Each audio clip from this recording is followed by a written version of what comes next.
You can start. Okay, Please. Good evening all. Sir, ఈ మధ్య ఈ సిఎస్డిలో రఘు కుమార్ గారు ఈ గవర్నమెంట్ ఆఫీసులో చూడండి, 4-5 కొలీగ్స్ పనిచేసేటప్పుడు ఏ లీవ్ లో వెళ్తే బి, బి లీవ్ లో వెళ్తే ఏ, సి, డి అలా లింక్డ్ ఆఫీసర్స్ అని పర్మనెంట్ ఆర్డర్ ఇచ్చేస్తున్నారు. అట్లానే ఈయన ఇంట్రొడక్షన్ కూడా ఇక్కడ పర్మనెంట్ లింకులు పెట్టేసినట్టున్నాడు.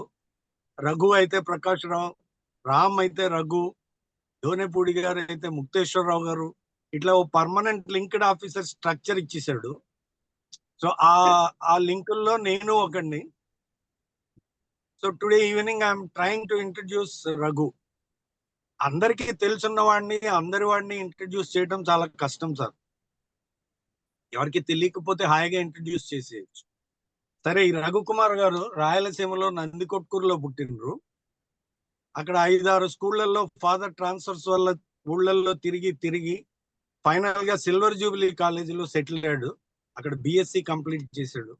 సిల్వర్ జూబిలీ కాలేజ్ అంటే is a certificate of intelligence. Of course sometimes pervert intelligence also. తర్వాత డిఓటి బిఎస్ఎన్ఎల్ లో జాయిన్ అయ్యాడు. Decade of union activity. ఆ తర్వాత ఇది నా కప్ ఆఫ్ టీ కాదనుకున్నాడు. సైలెంట్ గా అడ్మినిస్ట్రేటివ్ ఆఫీస్ లో జాయిన్ అయ్యి ఎల్ఎల్ఎం, ఎల్ఎల్బి, ఎల్ఎల్ఎం, పిహెచ్డి అటెస్టేజ్ కంప్లీట్ చేశాడు. అది అయిపోయాక ఎంఏ ఫిలాసఫీ చేశాడు. ఆయన థీసిస్ గ్లోబలైజేషన్ మీద రాశాడు. ఆ బుక్ కూడా చాలా బాగుంటుంది. ఆ తర్వాత విఆర్ తీసుకున్నాడు, ప్రాక్టీస్ పెట్టాడు. ప్రాక్టీస్ పెట్టగానే ఒక 3-4 రోజులు తెరిచి కూర్చున్నాడు, ఎవరు రాలే. 5వ రోజుని ఆ స్టెప్స్ మీద సౌండ్ వస్తుంటే పైన ఈయన కనిపించింది ఎవరో క్లయింట్ వస్తున్నాడు అని. అందుకని కాసేపు మార్కెటింగ్ చేసుకోవడానికి వెంటనే ఫోన్ లిఫ్ట్ చేసి అవతల క్లయింట్ ఉన్నట్టుగా మాట్లాడేస్తున్నాడు. We can win case hands down, 1 lakh లేకపోతే నేను కేసు తీసుకోను, ఇట్లా మాట్లాడుతూనే ఉన్నాడు. ఆ అబ్బాయి ఎవరో వచ్చి నుంచున్నాడు. ఈయన ఫోన్ పెట్టేసి చెప్పండి అని అన్నాడు. అనగానే ఆయన, సార్ మీ ఆఫీస్ నుంచి కంప్లైంట్ వచ్చింది, మీ టెలిఫోన్ ఫాల్ట్ ఉందట, వైర్లు తెగిపోయా, రిపేర్ చేయడానికి వచ్చాను అన్నాడు. సో ఆ స్టేజ్ నుంచి ఆ ప్రాక్టీస్ 6 కాయలు 6 పువ్వులు 18 కాయలుగా విస్తరించి ఇవాళ క్లయింట్ ప్రెషర్ ఎక్కువైపోయి కంటిన్యూ చేద్దామా వద్దా అప్పుడప్పుడు అనే డౌట్లో కూడా పడిపోయాడు. సో ఈయన ఒక voracious reader, prolific writer. Gandhi, Lohia, poetry, prose, several articles, Antarvyadha 1 and 2, English poetry చాలా రాసేసాడు. తర్వాత గాంధీ, మార్క్స్, లోహియా, అంబేద్కర్ వాళ్ళని అవపోసన పట్టేశాడు.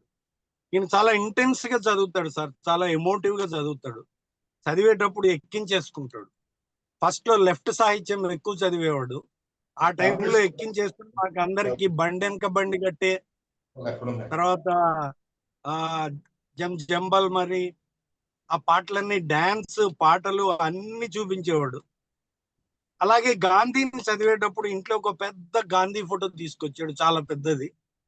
నేను ఒక రోజు వాళ్ళ ఇంటికి క్యాజువల్ గా రెగ్యులర్ గా వెళ్ళినట్టు కలుసుకోవటానికి వెళ్ళాను. ఆ రోజు గాంధీ వర్ధంతి. అక్కడ సీన్ ఏంటంటే ఆ ఫోటో పక్కన నుంచి ఆయన లిటరల్ గా హీ వాజ్ క్రైయింగ్, ఏడ్ చేస్తున్నాడు, ఏంటి గాంధీకి ఇట్లా అయిపోయింది అని. అంత ఎమోషనల్ గా ఉంటాడు. Believe me or not, you are standing near the photo and cry. మీకు కనుక గుర్తుంటే రావు గోపాలరావు ఒక సినిమా ఉంది సార్, ఇక్కడ చెవులో ఇది గులుగు తీస్తూ ఉంటాడు క్యారెక్టర్. ఆ దారిలో వెళ్ళే వాళ్ళని తాగటానికి డబ్బులు అడుగుతాడు.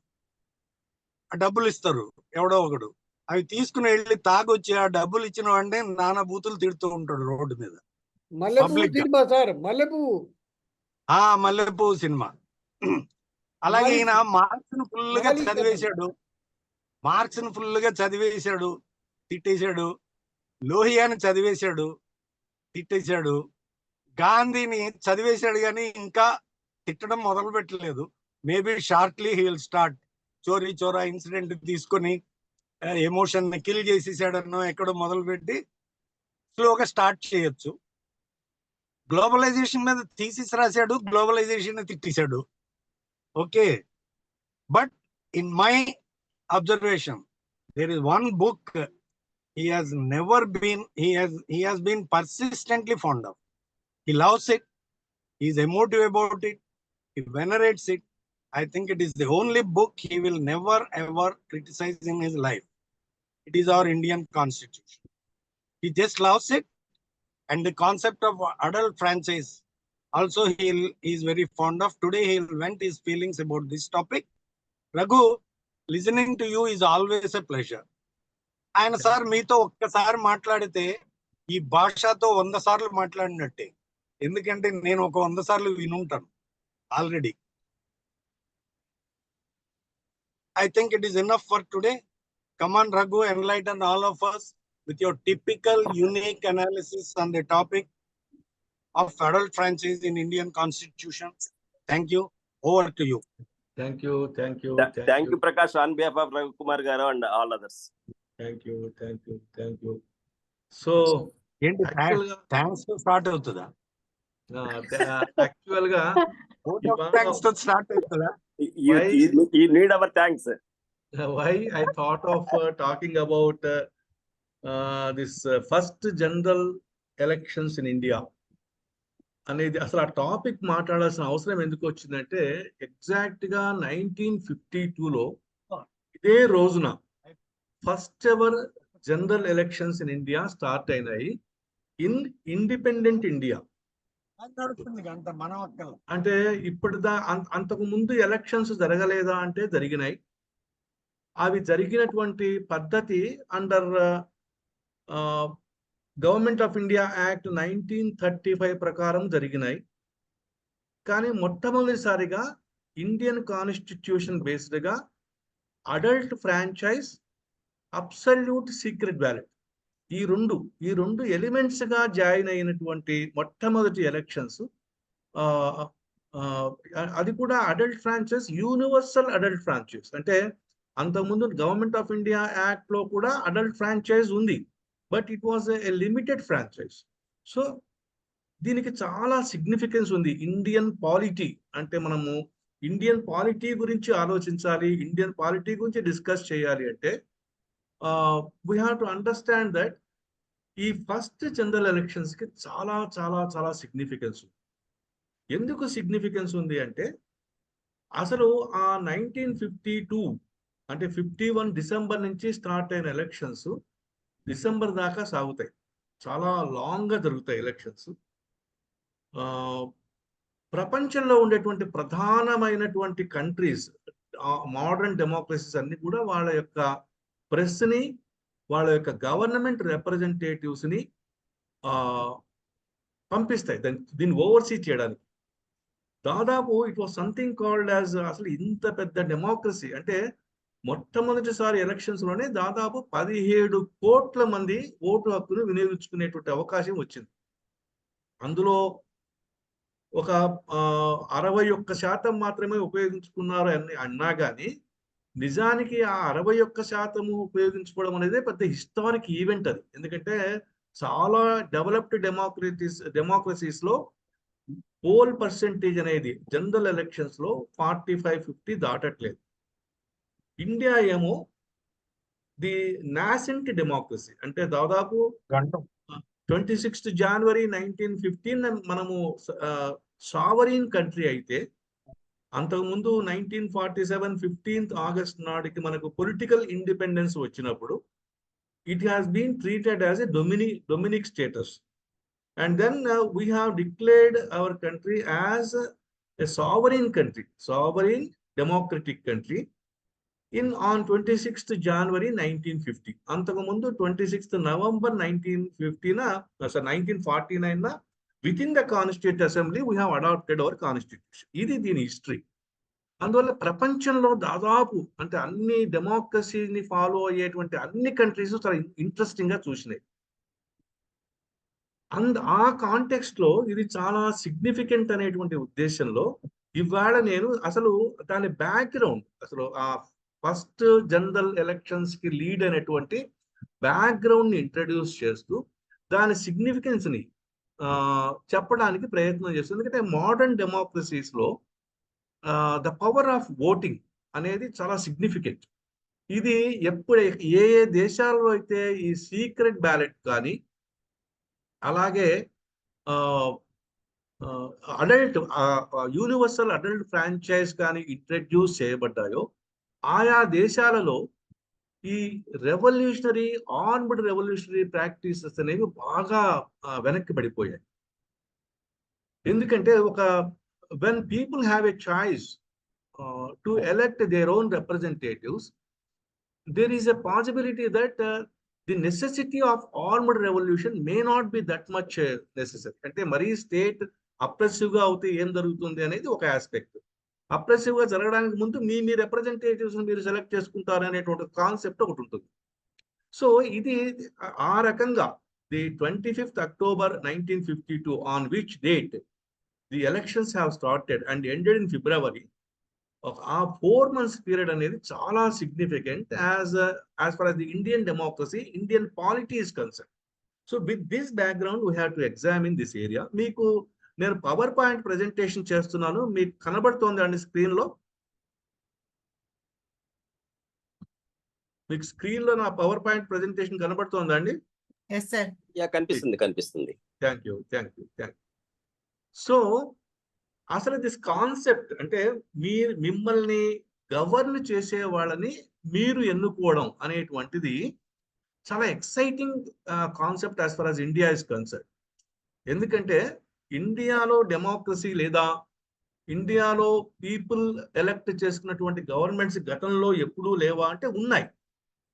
ఎప్పుడున్నాయి అంటే దాదాపు ఏన్షియంట్ ఇండియన్ హిస్టరీలో మనకు రిపబ్లిక్స్ కొన్ని ఉండేవి, గణతంత్ర రాజ్యాలు.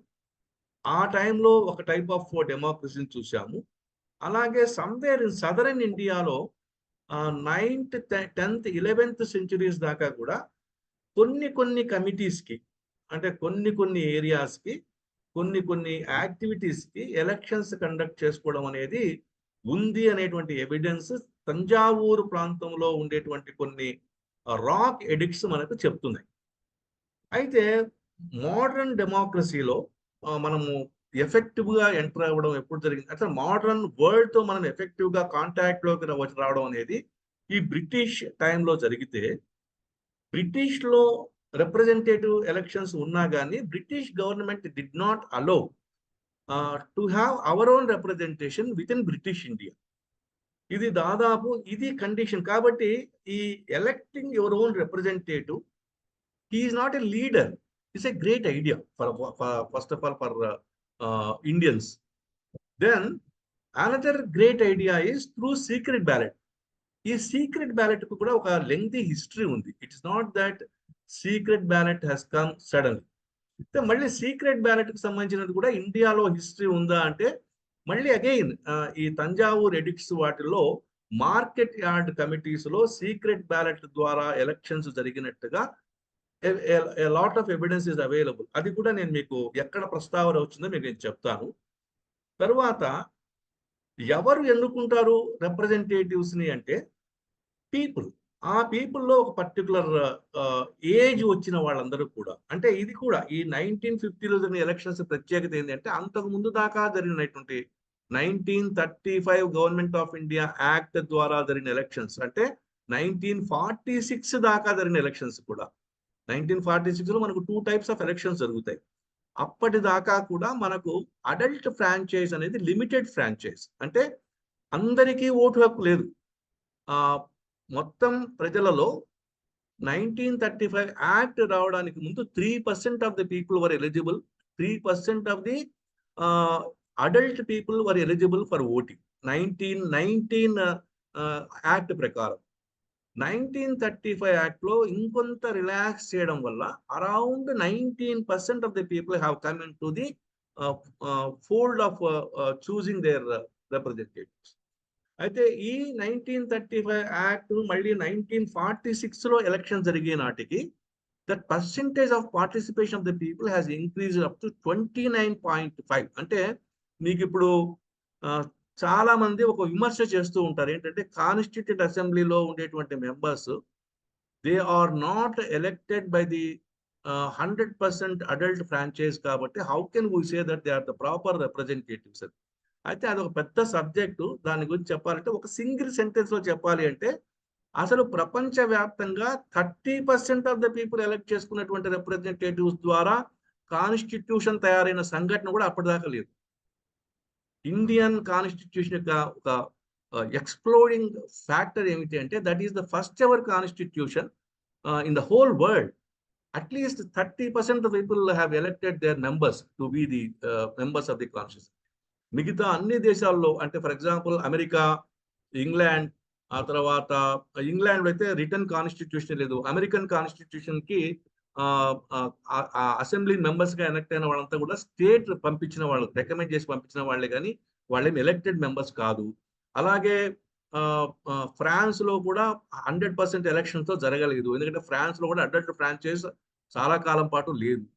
ఇలా మీకు రష్యాలో అయితే constitutions were made and dispensed with at the will and whims of the Russian governments, socialist governments. ఇట్లా మీకు వరల్డ్ హిస్టరీలో ఎక్కడ చూసుకున్నా కానీ at least 30% of the eligible voters adults participate చేసిన ఎలక్షన్స్ ద్వారా ఎలక్ట్ అయినటువంటి రిప్రజెంటేటివ్ కెపాసిటీ ఉన్నటువంటి కాన్స్టిట్యూట్ అసెంబ్లీ ఏదైనా ఉంది అంటే ఖచ్చితంగా ఇండియాని ఆ రకంగా కూడా అది ఒక గొప్ప రోల్ మోడల్ దాని కనుక అర్థం చేసుకుంటే.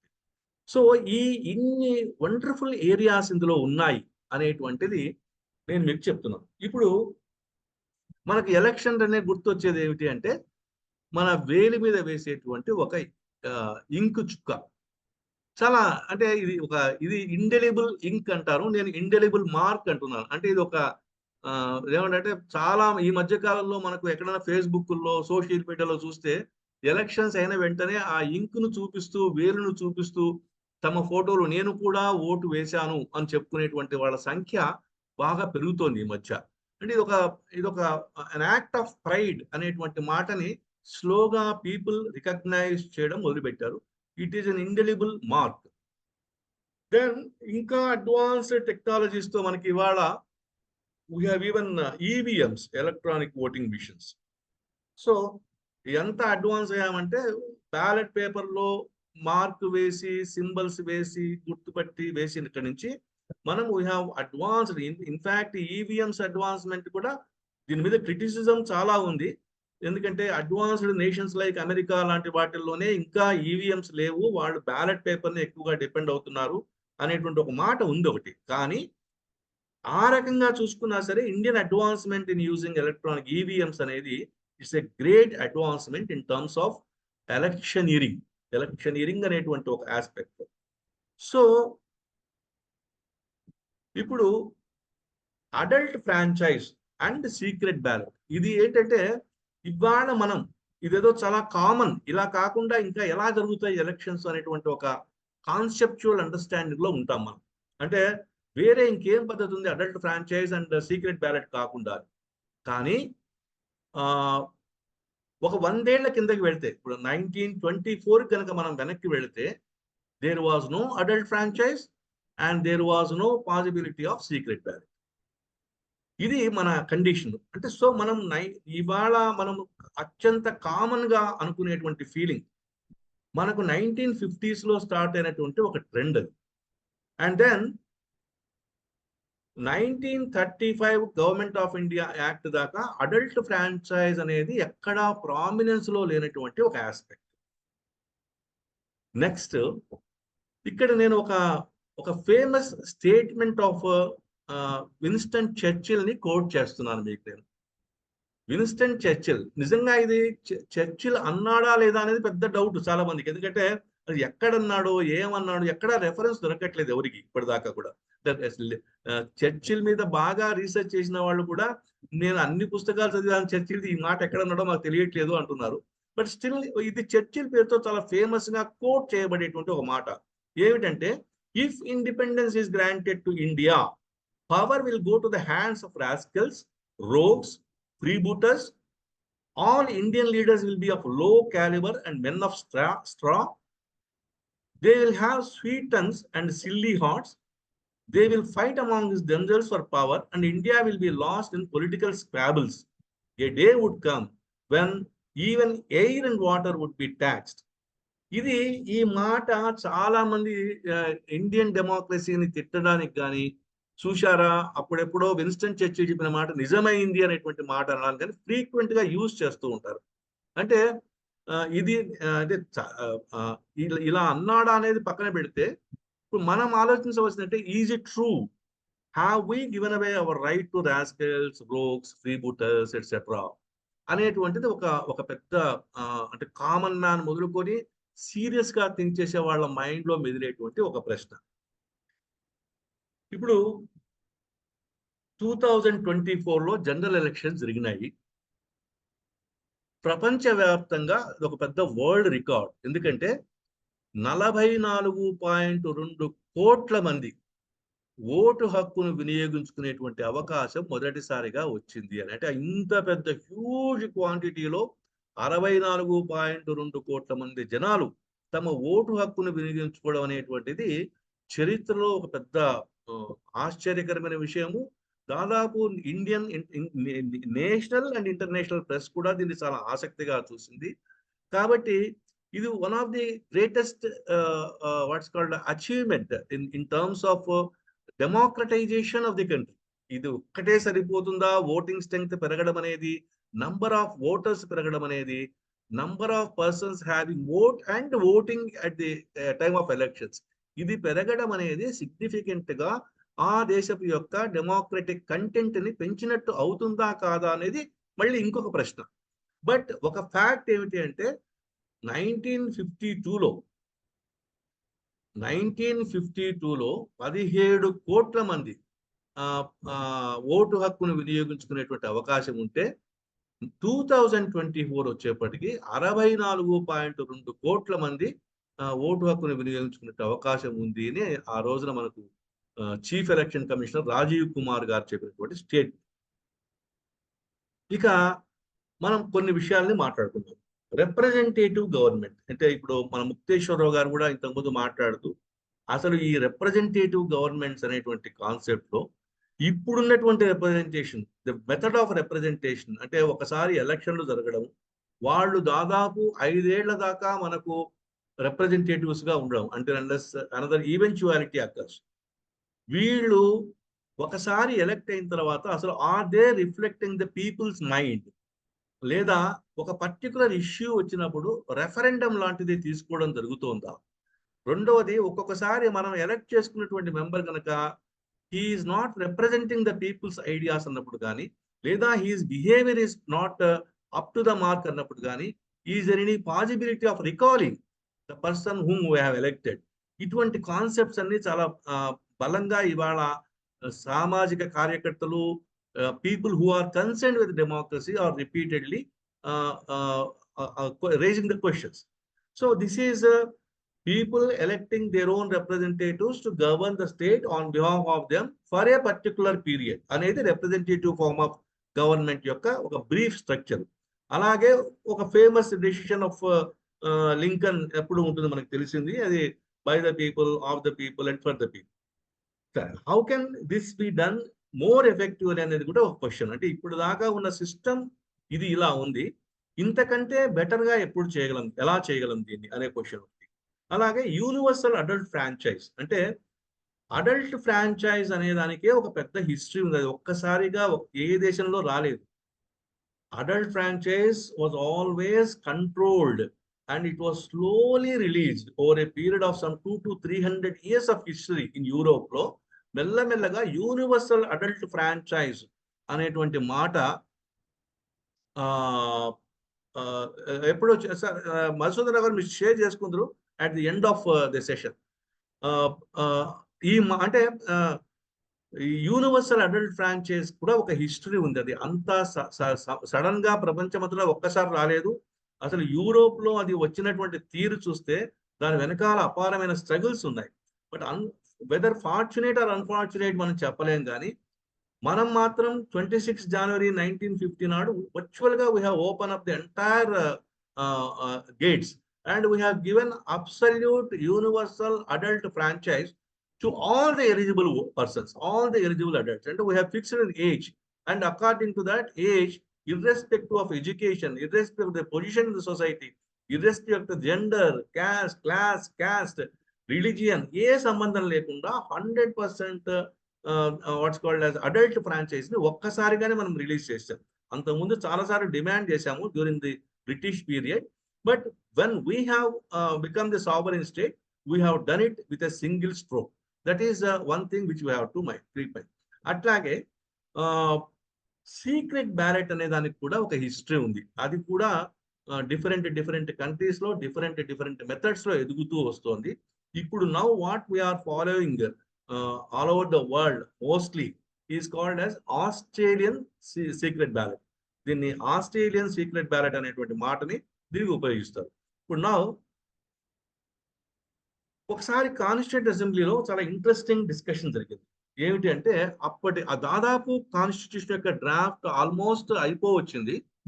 కొన్ని మైనర్ ఏరియాస్ ని డిస్కస్ చేస్తున్నప్పుడు ఎవరైతే మోడర్నిస్ట్ సెక్షన్ ని లేదా సోషల్లీ అడ్వాన్స్డ్ థింకింగ్ ఉన్న వాళ్ళుగా అనుకుంటున్న వాళ్ళు సిరీస్ ఆఫ్ డైలాగ్ కండక్ట్ చేస్తున్నారు. అంటే ఏమంటున్నారంటే వాళ్ళు, చూడండి మేము ఫర్ ది ఫస్ట్ టైం ఇండియాలో 100% అడల్ట్ ఫ్రాంచైజ్ ఇస్తున్నాము, అట్లాగే సీక్రెట్ బ్యాలెట్ కూడా ఇస్తున్నాము.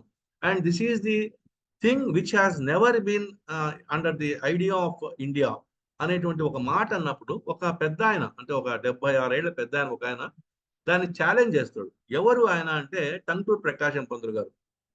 టంగుటూరి ప్రకాశం పంతులు గారు ఎవిడెన్స్ ఆఫ్టర్ ఎవిడెన్స్ చూపించి కాన్స్టిట్యూషన్ అసెంబ్లీలో, బాబు ఈ సీక్రెట్ బ్యాలెట్ అనే సిస్టము, అడల్ట్ ఫ్రాంచైజ్ అనే సిస్టము ఇండియాలో గతంలో 10th 11th సెంచరీస్ దాకా మద్రాస్ ప్రాంతంలో, అంటే తంజావూరు, మద్రాసు, ఇప్పుడు మద్రాస్ ప్రావిన్స్ గురించి మాట్లాడుతున్నాను నేను.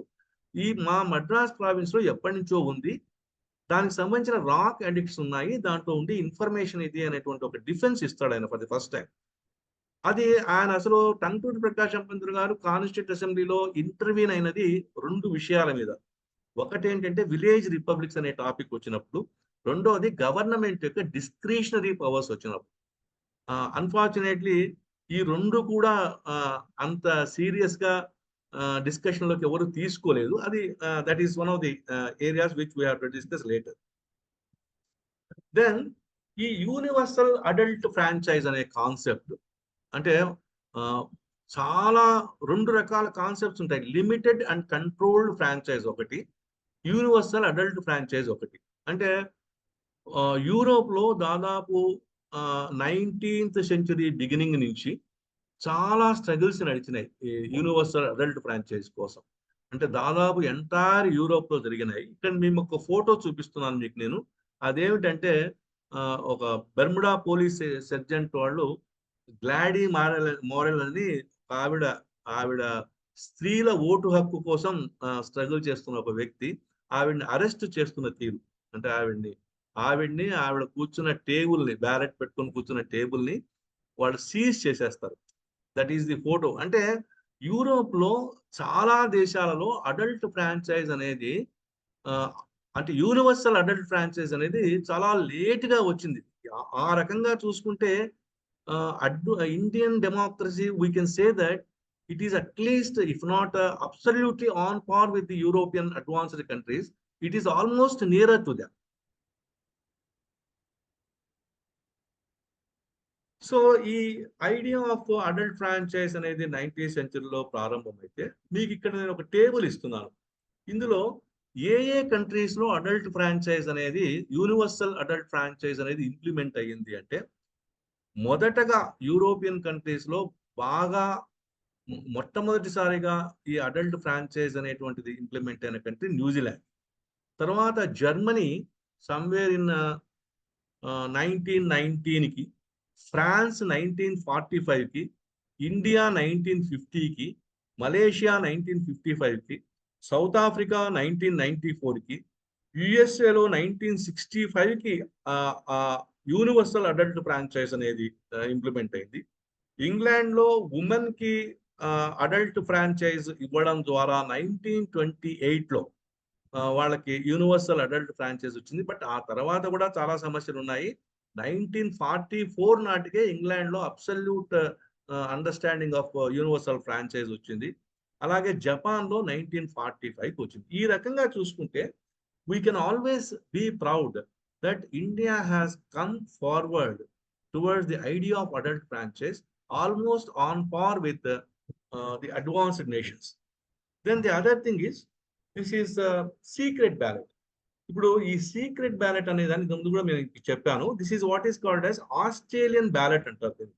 అంటే దీనికి ఆస్ట్రేలియన్ బ్యాలెట్ కి మిగతా సీక్రెట్ బ్యాలెట్ కి ఉండేటువంటి డిఫరెన్స్ ఏంటి అనేది మీకు నేను నెక్స్ట్ 1 or 2 స్లైడ్స్ లో చెప్తాను మీకు నేను. ఇది ఏంటంటే is a voting method in which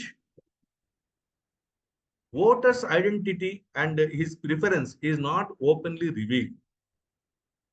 This prevents the possibility of influencing the voter by intimidation, blackmail, and potential vote buying. This is conceptual understanding of secret ballot. అంటే ఈ secret ballot లో కూడా మనకు ఏన్షియంట్ ఇండియాలో, ancient grace లో కూడా మనకి secret ballot systems ఉన్నట్టుగా మనకు కొంత లాట్ ఆఫ్ ఎవిడెన్స్ ఉంది. అలాగే ఏన్షియంట్ రోమ్ లో కూడా by almost all first second centuries AD నాటికి we hear something called as tabulare legis, అంటే బ్యాలెట్ లాస్ అనేటువంటివి 4 బ్యాలెట్ చట్టాలని ఏన్షియంట్ రోమ్ చెప్పినట్టుగా తెలుస్తుంది మనకి. అలాగే ఫ్రాన్స్ లో 1795 కాన్స్టిట్యూషన్, అంటే రెవల్యూషన్ తర్వాత 1796 రెవల్యూషన్ అనుకుంటాను, 1793 ఆర్ సంథింగ్ రెవల్యూషన్. ఆ టైంలో తర్వాత వీళ్ళు first time all elections are to be held by secret ballot అనేటువంటి కాన్సెప్ట్ ని 1795 కాన్స్టిట్యూషన్ లో వాళ్ళు ఇంట్రడ్యూస్ చేశారు. అలాగే ఈ బ్యాలెట్ అనేది ఇంగ్లాండ్ లో it came in to reality by the ballot act of 1872. ఆస్ట్రేలియాలో 1856 నాటికి, యుఎస్ లో 1884కి వచ్చినాయి. అయితే ఈ మొత్తం కాన్సెప్ట్స్ అన్ని కూడా చాలా డిఫెక్టివ్. అంటే చాలా చోట్ల బ్యాలెట్ సిస్టమ్ ఉన్నా కానీ ఏ పార్టీకి ఆ పార్టీని బ్యాలెట్ ఫిలప్ చేసుకోమని, ప్రింట్ చేసుకోమనేటువంటి సిస్టమ్స్ కొన్ని ఉండేవి. అలాగే బ్యాలెట్ ని ఓపెన్ గా వాళ్ళ ఛాయిసెస్ చెప్పేసి అవి పార్టీ వాళ్ళు తీసుకొచ్చేసి బ్యాలెట్ బాక్స్ లో వేసే పద్ధతులు కూడా కొన్ని ఉండేవి. అన్నీ కాకుండా ఈ ఆస్ట్రేలియన్ బ్యాలెట్ సిస్టమ్ అనేటువంటిది ఇంట్రడ్యూస్ చేసిన తర్వాత ఇది what is called as official ballot printing ఉండాలి. అది కూడా పబ్లిక్ ఎక్స్చెకర్ తో బ్యాలెట్ అనేది ప్రింట్ అవ్వాలి. అలాగే name of all the candidates, parties, symbols అనేది దాని మీద ఉండాలి. అలాగే బ్యాలెట్స్ ఎప్పుడు డిస్ట్రిబ్యూట్ చేయాలంటే ఓన్లీ పోలింగ్ స్టేషన్ లో, ఇంతకుముందు ముందే ఇచ్చేసేవాళ్ళు కొన్ని కంట్రీస్ లో. అలాగే being marked as a secret, అంటే ఈ బ్యాలెట్ ని మార్క్ చేయడం కూడా సీక్రెట్ గా మార్క్ చేయాలి. ఈ 4 ఎలిమెంట్స్ కలిగినటువంటి దాన్నే మనం ఆస్ట్రేలియన్ బ్యాలెట్ అంటాము. It has come very late in somewhere in 1880s into the discussion.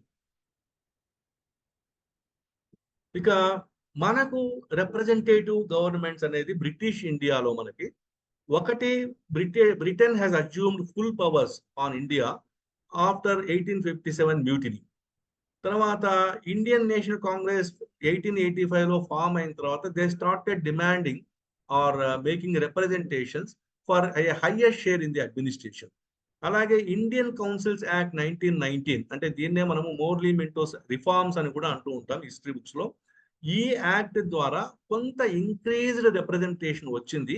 కానీ వాళ్ళు సైమల్టేనియస్ గా ఇంట్రడ్యూస్ చేసినటువంటి డయార్కీ సిస్టమ్ అనేది ఒకటి ఉంటుంది. అంటే పీపుల్స్ రిప్రజెంటేటివ్స్ కొంతమంది ఉంటారు, క్రౌన్ రిప్రజెంటేటివ్స్ కొంతమంది ఉంటారు, బట్ అల్టిమేట్ డెసిషన్ మాత్రం క్రౌన్ రిప్రజెంటేటివ్స్. అంటే democracy is introduce but it's not an effective one. So దాన్ని డయార్కీ అంటాం మనం. అలాగే దాంతో పాటే 1999లో మొట్టమొదటిసారిగా కమ్యూనల్ అవార్డ్స్, అంటే religious based voting seats separate చేయడము, అంటే ఒక్కొక్క రిలీజియన్ కి సపరేట్ గా రిజర్వ్డ్ సీట్స్ అంటూ పెట్టడము, సీట్స్ సపరేట్ చేయడం అనేది ఈ కమ్యూనల్ అవార్డ్ అనేది 1919లో వచ్చింది. సో ఇది 1990లో జరిగినటువంటి రిప్రజెంటేటివ్ ఫార్మ్ ఆఫ్ గవర్నమెంట్ లో మనకు 1990లో జరిగిన మార్పు. అయితే మళ్ళీ చాలా స్ట్రగుల్ వాటి తర్వాత గవర్నమెంట్ ఆఫ్ ఇండియా యాక్ట్ 1935 వచ్చినప్పుడు ఇది డయార్కీని ఎండ్ చేస్తుంది. అంటే ఇప్పుడు ఈ క్రౌన్ రిప్రజెంటేటివ్స్ అంటూ హయ్యర్ పవర్ తో ఏమి ఉండరు, but still the governor or the higher authority will have, the viceroy will have a higher power to veto the legislation or other aspect done by the elected members. ఆ power అయితే వాళ్ళు retain చేసుకున్నారు. But ఒక advantage ఏమిటంటే ఇందులో for the first time independent legislatures వచ్చాయి in all provinces and central level. Federal and provincial governments అనేది ఒక డిస్టింక్షన్ వచ్చింది. Division of power among federal and provincial government జరిగింది. మొట్టమొదటిసారిగా పబ్లిక్ సర్వీస్ కమిషన్ అనేటువంటి కాన్సెప్ట్ ఈ 1935 యాక్ట్ ద్వారా వచ్చింది. రిజర్వ్ బ్యాంక్ అనే కాన్సెప్ట్ వచ్చింది. ఫెడరల్ కోర్ట్ అనేటువంటి కాన్సెప్ట్ కూడా 1935 యాక్ట్ ద్వారా మనకు మొట్టమొదటిసారి వచ్చింది. ఈ మొత్తం ఈ గవర్నమెంట్ ఆఫ్ ఇండియా యాక్ట్, ఎందుకంటే ఈ గవర్నమెంట్ ఆఫ్ ఇండియా యాక్ట్ అనేది ఆల్మోస్ట్ ఒక రోల్ మోడల్ లాగా పనిచేస్తుంది కాన్స్టిట్యూషన్ మేకింగ్ లో కూడా. అంటే కాన్స్టిట్యూషన్ మేకింగ్ లో మనకి గవర్నమెంట్ ఆఫ్ ఇండియా యాక్ట్ ఒకటి, బిఎన్ రావు తయారు చేసిన డ్రాఫ్ట్ ఒకటి, ఈ రెండు కూడా పక్కన పెట్టుకొని దాని మీదనే whole discussion, B N Rao draft మీద డిస్కషన్ జరుగుతుంది. సో ఇది ఒక significant area government of India act అనేది. ఇందులో 321 ఆర్టికల్స్, ఇంతకుముందు చెప్పినట్టుగా federal executive, federal legislature, governor provinces, provincials, chief commissioners provinces, judiciary, services అంటే గవర్నమెంట్ సర్వీసెస్ వాటికి సంబంధించిన ప్రొటెక్షన్, అలాగే ఇప్పుడు మన సబ్జెక్ట్ మ్యాటర్ అయినటువంటి ఫ్రాంచైజ్ అంటే ఎలక్షన్స్ జరపడానికి ఓటు హక్కు అనేది ఆర్టికల్ 291 ద్వారా మొట్టమొదటిసారిగా విస్తృత స్థాయిలో మనకు ఇంట్రడ్యూస్ చేయబడింది. ఇప్పుడు దీని తర్వాత అయితే ఇందులో వేరే కూడా చాలా జరిగాయి. Principle of communal representation and separate electorates to the depressed classes ఇందులో మరింత ఇంక్రీజ్ అయినాయి. ఎంత ఇంక్రీజ్ అయినాయంటే ముస్లిం యొక్క టోటల్ సీట్స్ 33% దాకా వెళ్ళాయి. ఇవి కాకుండా సిక్స్ అండ్ అదర్ కమ్యూనిటీస్ కూడా రిప్రజెంటేషన్ సపరేట్ అవార్డ్స్ ఇచ్చారు. అలాగే అడల్ట్ ఫ్రాంచైజ్ ఇచ్చారు, కానీ అడల్ట్ ఫ్రాంచైజ్ కొన్ని నామ్స్ ఉన్నాయి. అంటే ఆ వ్యక్తికి ఒక డిఫైన్డ్ ల్యాండెడ్ ప్రాపర్టీ ఉండాలి. ఆ ల్యాండెడ్ ప్రాపర్టీతో పాటు అతనికి ఇంత అమౌంట్ ఆఫ్ రెంట్స్ అంటూ వస్తూ ఉండాలి. అట్లాగే అతనికి ఇంత ట్యాక్స్ పేయింగ్ కెపాసిటీ ఉండాలి, ప్లస్ అతనికి ఎడ్యుకేషన్ ఉండాలి. ఈ 4 క్రైటీరియాల మీద మాత్రమే ఓటు హక్కు డిసైడ్ అయింది. అయితే ఒక్క పాజిటివ్ ఆస్పెక్ట్ ఏమిటి ఇందులో ఏంటంటే, అంతకు ముందు 3% ఆఫ్ ది అడల్ట్స్ కనుక ఎంటైటిల్మెంట్ ఉంటే ఓటు వేయడానికి, ఇప్పుడు అది 14% దాకా పెరిగింది ఈ 1935 యాక్ట్ ద్వారా. ఇక మీకు ఫస్ట్ ఎవర్ ఎలక్షన్స్ అంటే ఇండియాలో ఫస్ట్ ఎవర్ ఎలక్షన్స్ అనేది జరిగింది ఎప్పుడు అంటే 1937లో ఈ 1935 యాక్ట్ ప్రకారం. ఇప్పుడే మొత్తం అన్ని రకాల ప్రావిన్సెస్ లో Madras, central, Bihar, Orissa, United, Bombay, Bengal, Punjab, Sindh, north west provinces ఇట్లా టోటల్ గా మొత్తం 1585 సీట్లకు గాను కంటెస్ట్ జరిగింది. దాంట్లో ఫస్ట్ టైం ఎలక్షన్స్ జరిగినప్పుడు ఐఎన్సి అంటే Indian national Congress 711, all India Muslim league 106, unionist party అనేది థర్డ్ స్టేటస్ లో ఉంటుంది. అది యూనియనిస్ట్ పార్టీ అనేది బేసిక్ గా ఏంటంటే పంజాబ్, ఆ తర్వాత వెస్ట్ పంజాబ్, ఈస్ట్ పంజాబ్, పాకిస్తాన్, ఇంకా కొంతవరకు పై ఏరియాస్ లో ఉండేటువంటి దాంట్లో వాళ్ళు they wanted India to be United. వాళ్ళు ఆ పర్టికులర్ పార్టీ వాళ్ళు కూడా సిగ్నిఫికెంట్ గా on par with all India Muslim league 101 seats తెచ్చుకుంటారు. వాళ్ళతో పాటు ఇంకా కొంతమంది చిన్న చిన్న పార్టీస్ కూడా తెచ్చుకున్నాయి. దాదాపు అంటే 3 కోట్ల మంది they were allowed to participate in the election. ఈ ఆస్తి, ఎడ్యుకేషన్ వీటి వల్ల కొంతమంది ఉమెన్ కు కూడా, ఆడవాళ్ళకి కూడా ఓటు హక్కు వేసేటువంటి హక్కు ఫస్ట్ టైం 1935 యాక్ట్ ద్వారా 1937 ఎలక్షన్స్ లో వచ్చింది. ఇది కాకుండా అయితే అప్పటికే కొంత ఈ యూనివర్సల్ అడల్ట్ ఫ్రాంచైజ్ గురించి డిమాండ్స్ ఉన్నాయి. అందులో ప్రముఖంగా మనకు కనబడేది ఏంటంటే కాంగ్రెస్ వాళ్ళు అపాయింట్ చేసిన మోతిలాల్ నెహ్రూ కమిటీ, వీళ్ళు 1928లో మాకు యూనివర్సల్ అడల్ట్ ఫ్రాంచైజ్ బేస్డ్ గా ఓటింగ్ ఉండాలి, మేము మా కాన్స్టిట్యూషన్ లో అలాంటిది ప్రవేశపెట్టుకుంటాము అనేటువంటి మొట్టమొదటి డిమాండ్ మోతిలాల్ నెహ్రూ ద్వారా వస్తే, డాక్టర్ బిఆర్ అంబేద్కర్ గారు కూడా యూనివర్సల్ అడల్ట్ ఫ్రాంచైజ్ గురించి అప్పుడే అడిగారు. అయితే ఆయన సబ్మిట్ చేసిన రిపోర్ట్ ఎవరికి అంటే సైమన్ కమిషన్. ఇదేమో ఇంటర్నల్ కాంగ్రెస్ డిమాండ్, ఇది గవర్నమెంట్ కాంగ్రెస్ సబ్మిట్ చేసుకున్న డిమాండ్. అయితే బిఆర్ అంబేద్కర్ గారు ఆనాడు ఉన్నటువంటి సైమన్ కమిషన్ కి రిప్రజెంటేషన్స్ అండ్ ఎవిడెన్స్ ఇస్తూ దాంట్లో ఆయన యూనివర్సల్ అడల్ట్ ఫ్రాంచైజ్ గురించి మాట్లాడారు. సో ఇది బేసిక్ గా. ఆ తర్వాత 1935 యాక్ట్ వచ్చిన తర్వాత కొన్ని దాదాపు ఒక కన్సెన్సస్ అయితే ఉంది ఇండియన్ పొలిటికల్ లీడర్షిప్ లో. Everybody demanded universal adult franchise. తర్వాత మీకు third major development in Indian representative form of government ఏమిటి అంటే, after the end of the second world war, somewhere in September 1945లో ఆనాడు ఉన్నటువంటి ఎలక్టెడ్ లేబర్ గవర్నమెంట్ మొట్టమొదటిసారిగా they have express their intention for creating a constituent assembly for India that would frame the constitution for India. A cabinet mission was sent to India in March 1946. వీళ్ళు ఈ cabinet వాళ్ళు దాని మళ్ళీ తర్వాత subsequent గా cabinet mission plan అనేటువంటి వాళ్ళు ఒక స్టేట్మెంట్ ఇస్తారు May 16th, 1946 లో, providing for elections and forming the constituent assembly. So this is one of the important developments in the elected governments in India. తర్వాత elections were held for provinces in January 1946. మళ్ళీ again total 1585 seats ఉన్నప్పుడు Indian national Congress 923 seats ని, All India Muslim League అనేటువంటిది 425. అంటే ఇప్పుడు అంతకుముందు 106 నుంచి దీని యొక్క పొజిషన్ 425కి ఇంక్రీజ్ అయింది. కమ్యూనిస్ట్ పార్టీలు కూడా 8 సీట్లతో వాళ్ళు కూడా ఒక రిప్రజెంటేటివ్ దీనికి వచ్చారు. తర్వాత అవైలబుల్ ఓటర్స్ అంటే అడల్ట్ ఏజ్ లో ఉండి ఓట్ అవైలబుల్ గా ఉన్నటువంటి వాళ్ళ సంఖ్య 29.5కి వచ్చింది for the first time. So ఈ ఎలక్టెడ్ ప్రావిన్సెస్ ఏవైతే ఉన్నాయో వాళ్ళు వాళ్ళ పార్టీ నామినేటెడ్ కూడా కొంత ఉంది. బట్ వీళ్ళంతా కలిసి కాన్స్టిట్యూట్ అసెంబ్లీకి ఎలక్షన్ జరుపుకున్నారు. అంటే ఇప్పుడు ప్రావిన్షియల్ గవర్నమెంట్స్ ఏవైతే ఉన్నాయో అవి మళ్ళీ indirect elections for constitute assembly conduct చేసుకున్నాయి. తర్వాత కొన్ని నామినేట్ చేసుకున్నాయి. కొన్ని ఏమో ఇప్పుడు హెడ్స్ ఆఫ్ ప్రిన్స్లీ స్టేట్స్ కి, అంటే మనకు అప్పుడు ప్రిన్స్లీ స్టేట్స్ అని కొన్ని ప్రత్యేకమైనటువంటి కొన్ని ఇండిపెండెంట్ గవర్నమెంట్స్ ఉన్నాయి, వాళ్ళు కొంతమంది నామినేట్ చేసుకున్నారు. అలా టోటల్ గా 389 సీట్స్ ఉంటే 292 provincial legislatures, 93 Indian principal states, 4 chief commissioner provinces అని 1946 ఉండేవి. అయితే దీన్ని మళ్ళీ ఇండియా పాకిస్తాన్ పార్టీషన్ అయిపోయిన తర్వాత ఈ సీట్స్ ని 389 నుంచి 299కి రెడ్యూస్ చేశారు. అలా మళ్ళీ ఒక డిఫరెంట్ ఇది జరిగింది. మొత్తం మీద ఇప్పుడు ఈ ఇండియన్ కాన్స్టిట్యూషన్ అనేది 9/12/1946 నుంచి 26/11/1949 దాకా 2 years 11 months 7 days మొత్తం తన డిస్కషన్స్ అని కండక్ట్ చేసింది. అలాగే దాదాపు 8 కమిటీస్ కూర్చున్నాయి, 11 సెషన్స్ కండక్ట్ చేశారు, 165 డేస్ వాళ్ళు ప్రాక్టికల్ గా కూర్చున్నారు డిస్కషన్ కి. అందులో దాదాపు 114 డేస్ డ్రాఫ్ట్ కాన్స్టిట్యూషన్ కన్సిడరేషన్ మీద మాత్రమే కూర్చున్నారు. ఇప్పుడు ఇలాగా మొత్తం మీద ఇదంతా అయిపోయి కాన్స్టిట్యూంట్ అసెంబ్లీ డిబేట్స్ అయిపోయినాయి, అడాప్షన్ జరిగిపోయింది. ఈ మధ్యలో 15/8/1947 India got political independence with dominion status.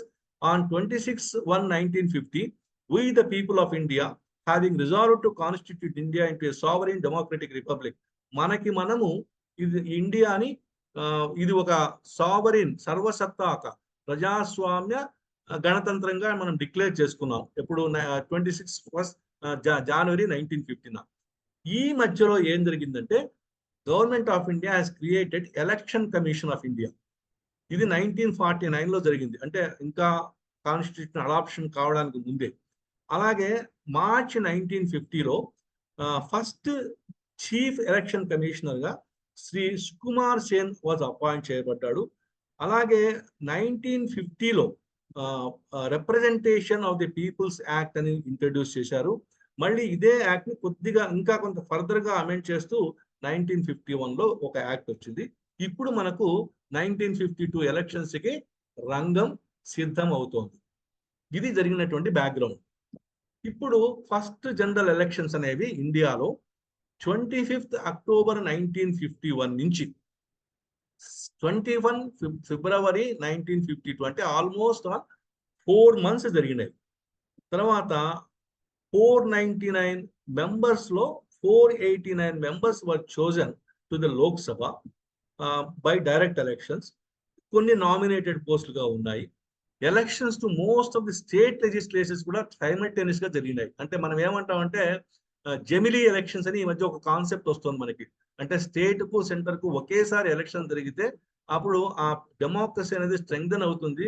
State government ఒక డైరెక్షన్ లో, సెంట్రల్ గవర్నమెంట్ ఒక డైరెక్షన్ లో థింక్ చేస్తుంటే కష్టము అని. సో మొత్తం మీద ఇది ఫస్ట్ 2 ఎలక్షన్స్ కూడా దాదాపు జెమిలీ ఎలక్షన్సే. ఎందుకంటే అన్ని ఎలక్షన్స్ సైమల్టేనియస్ గా స్టేట్ కి సెంటర్ కి జరిగినాయి.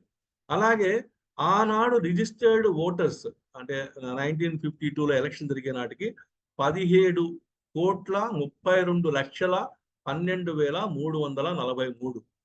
ఈ ఈవెంట్ ని అబ్జర్వ్ చేయడానికి దాదాపు ప్రపంచంలోని అన్ని న్యూస్ పేపర్స్, ఆనాడు ఉన్నటువంటి బ్రాడ్కాస్టర్స్ అందరూ కూడా, ఈవెన్ గవర్నమెంట్స్ కూడా వాళ్ళ రిప్రజెంటేటివ్స్ పంపించారు. ఇది ఓవర్సీ చేయమని చెప్పేసి. అలాగే most American and European news papers కూడా ఇక్కడికి ఇండియాకి వచ్చి they have witnessed the developments. ఇక్కడ మీకు నేను ఆ ఎలక్షన్స్ లో ఉన్న ఎంతూజియాజం చూపించడానికి ఒక రేర్ ఫోటోని మీకు చూపిస్తున్నాను. అదేమిటంటే ఒక 90 ఏళ్ల ముసలాయన్ని భుజాల మీద మోసుకొని తీసుకొస్తున్నారు. ఇది దగ్గర దగ్గర బెంగాలీ, అస్సాం ప్రాంతంలో జరిగినటువంటి ఒక సంఘటన. అలాగే చాలా మంది కామన్ గా అనుకున్నటువంటి దీనికంటే కూడా Indian people have participated in the elections overwhelmingly. అంటే చాలా పెద్ద సంఖ్యలో పార్టిసిపేట్ చేశారు. 61.2% of the registered voters vote చేశారు.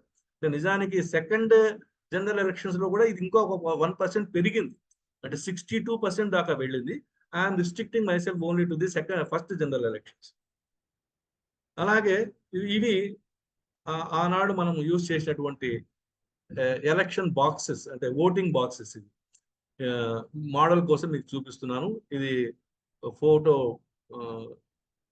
Division, publications division of India లో ఉన్నటువంటి ఫోటోస్. ఇవన్నీ కూడా ఇవి చాలా స్ట్రాంగ్ గా తయారు చేసినటువంటి ఓటింగ్ బాక్సెస్ ఇవి. ఇక్కడ మీకు నేను ఒకరి ఫోటో చూపిస్తున్నాను. ఆయన పేరు ఏంటంటే శ్రీ సుకుమార్ సేన్. అంటే ఫస్ట్ జనరల్ ఎలక్షన్స్ చాలా సక్సెస్ఫుల్ గా జరగడానికి, విస్తృతమైన ప్రచారం జరగడానికి, nook and corner of the nation లో అన్ని చోట్ల ఎలక్షన్లు జరుగుతున్నాయి, మీరు ఓటు వేయాలి అనేటువంటి అవేర్నెస్ తీసుకురావడంలో ప్రధాన పాత్ర ఒక ముగ్గురు వహించారని చెప్పొచ్చు మనం. అందులో మనం ఎప్పుడైనా సరే ఫస్ట్ క్రెడెన్షియల్ ఇవ్వాల్సింది ఆనాటి chief election commissioner Shri Sukumar Sen and the entire election commission. వాళ్ళు చాలా అద్భుతమైన క్యాంపెయిన్ చేశారు. ఆ 4 నెలలకు ముందు నుంచే, దాదాపు ఎలక్షన్స్ డిక్లేర్ అవ్వడానికి ముందు నుంచే వాళ్ళు ఊళ్ళకి గవర్నమెంట్ అఫీషియల్స్ ని పంపించి ప్రచారం చేసి ఎలక్షన్స్ దాని సిగ్నిఫికెన్స్ గురించి చెప్పడం వల్ల చాలా హ్యూజ్ టర్న్ అవుట్ వచ్చింది. ఇక్కడ మనము Sukumar Sen CEC and PS Subrahmanyam secretary to the commission వాళ్ళు బ్యాలెట్ బాక్స్ ని ఎగ్జామిన్ చేస్తున్నటువంటి ఫోటో మనం చూస్తున్నాం. రెండోది from 25th October 1951 to 21st February 1952. ఇది హిందుస్థాన్ టైమ్స్ లో 28 అక్టోబర్ 2021 ఫస్ట్ జనరల్ ఎలక్షన్స్ ను గుర్తు చేసుకుంటూ ఒక అద్భుతమైనటువంటి ఒక న్యూస్ ఐటమ్ వచ్చింది. అంటే ఆర్టికల్ లాంటిది, చాలా లెంగ్దీ ఆర్టికల్ అది. The people of India celebrated their first festival of democracy lining up before 2,24,000 polling booths to elect 489 members to the Lok Sabha and 3,283 for the state assemblies. The vote was also treated as valuable right and cast carefully so that despite it being the first time for the most people, మొట్టమొదటిసారి election జరుగుతున్నాయి. India is considered to be educationally a very backward nation, mostly agricultural economy ఉన్న nation. ఇటువంటి దేశంలో final గా చూస్తే invalid అయిన ఓట్లు 3 to 4% కంటే తక్కువే ఉన్నాయి. యాక్చువల్గా it was somewhere between 3 to 4% అని అంటారు వాళ్ళు.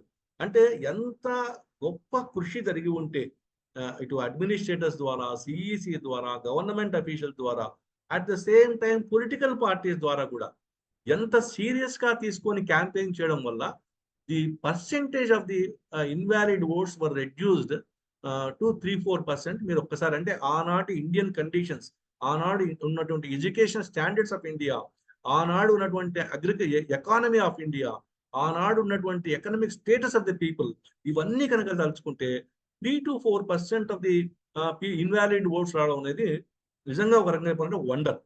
అలాగే when the elections results were declared, it was found that nearly 46.6% of the eligible voters had cast their vote అన్నారు. కానీ ఇది యాక్చువల్ గా ఎలక్షన్ కమిషన్ రిపోర్ట్ లో మాత్రం 62.1% అని ఉంది.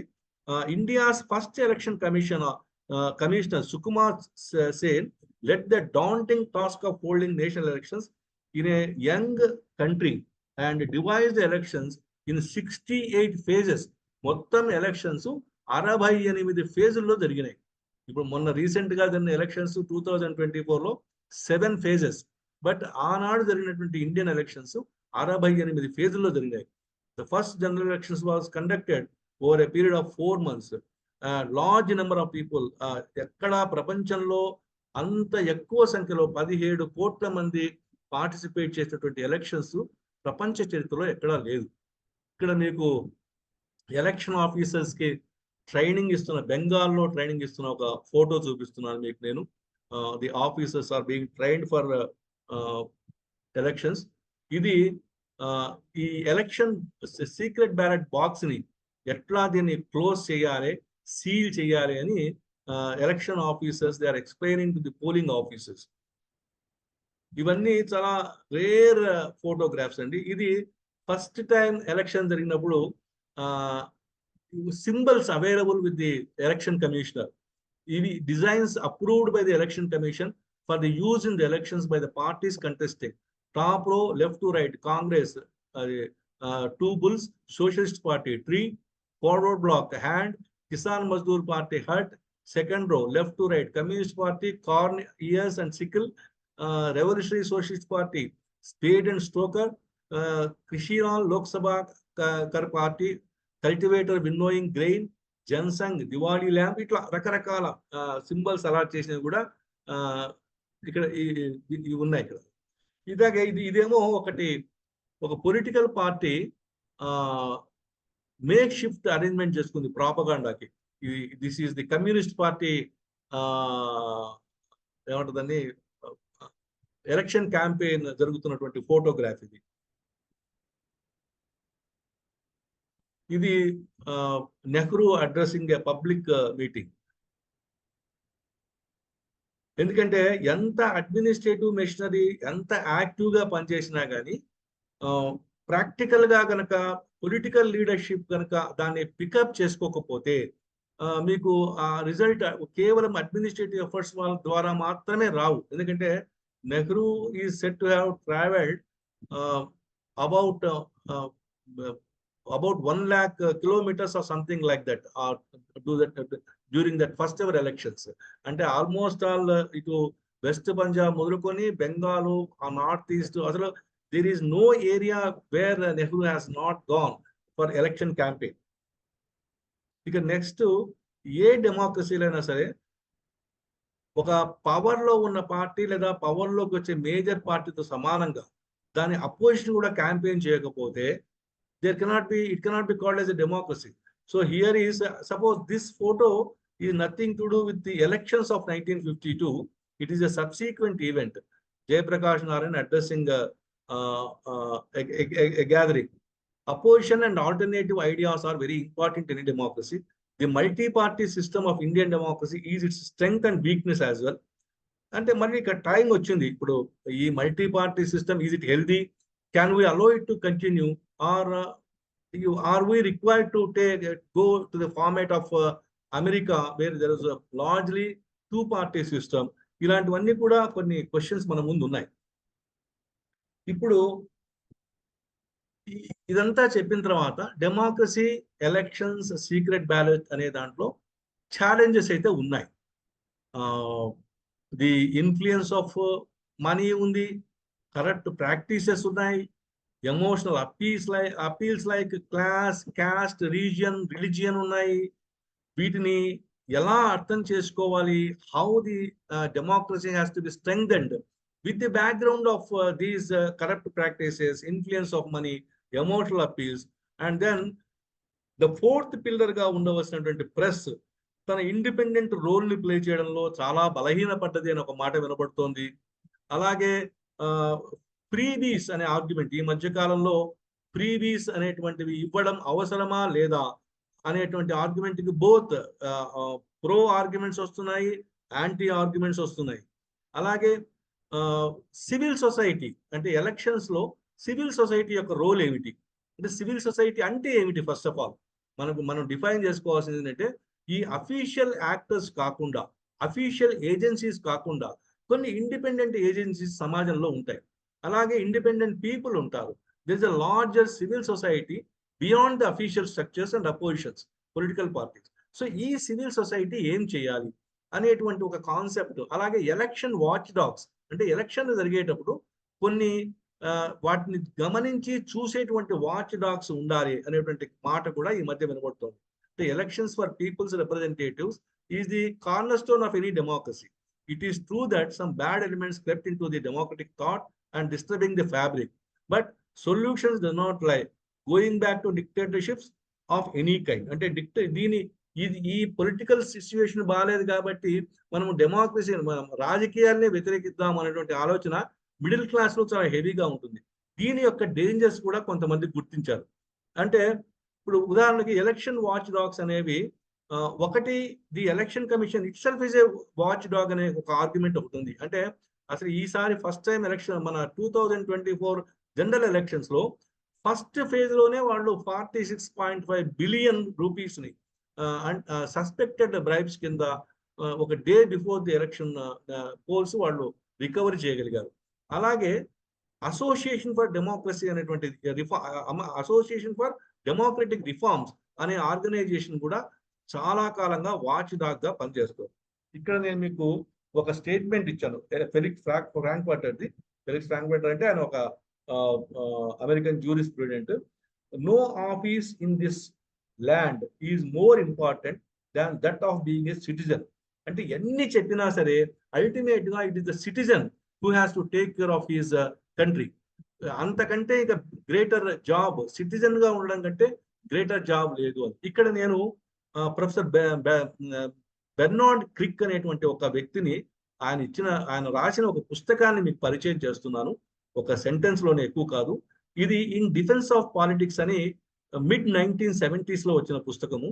చాలా గొప్ప పుస్తకము. అంటే పాలిటిక్స్ పట్ల కాన్షియస్ గా లేకపోతే ఏం జరుగుతుంది అనేటువంటిది, ఎలాంటి ప్రమాదం వస్తుంది, మీరు కనుక కాన్షియస్ గా మీ హక్కుల పట్ల లేకపోతే, మీరు ఈ సివిల్ సొసైటీని వదిలేసి స్ట్రగుల్స్ అని కనుక ఫీల్ అయితే అప్పుడు కొన్ని ప్రమాదాలు ఉన్నాయి అంటూ ప్రొఫెసర్ బెర్నార్డ్ క్రిక్ ఏమంటారంటే, ఇన్ డిఫెన్స్ ఆఫ్ పాలిటిక్స్ అనే పుస్తకంలో he argued about ideology and political cultures.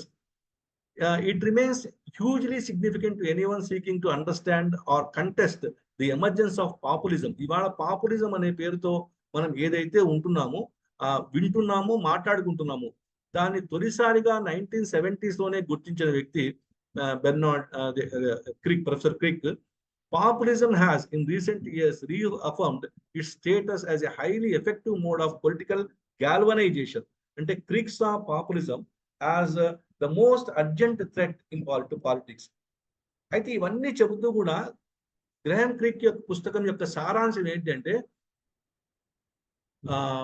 Bad politics are better than no politics అంటాడు ఆయన. ఫైనల్ స్టేట్మెంట్ అది. Bad politics are better than no politics. అంటే పాలిటిక్స్ లేని ప్రపంచాన్ని ఊహించద్దు, అది మరింత భయంకరమైనది, మరింత డేంజరస్ది. కాబట్టి మీరు బ్యాడ్ పాలిటిక్స్ ని ఇంప్రూవ్ చేయడానికి ట్రై చేయండి, అంతేగాని politics it self is bad అని చెప్పేసేసి.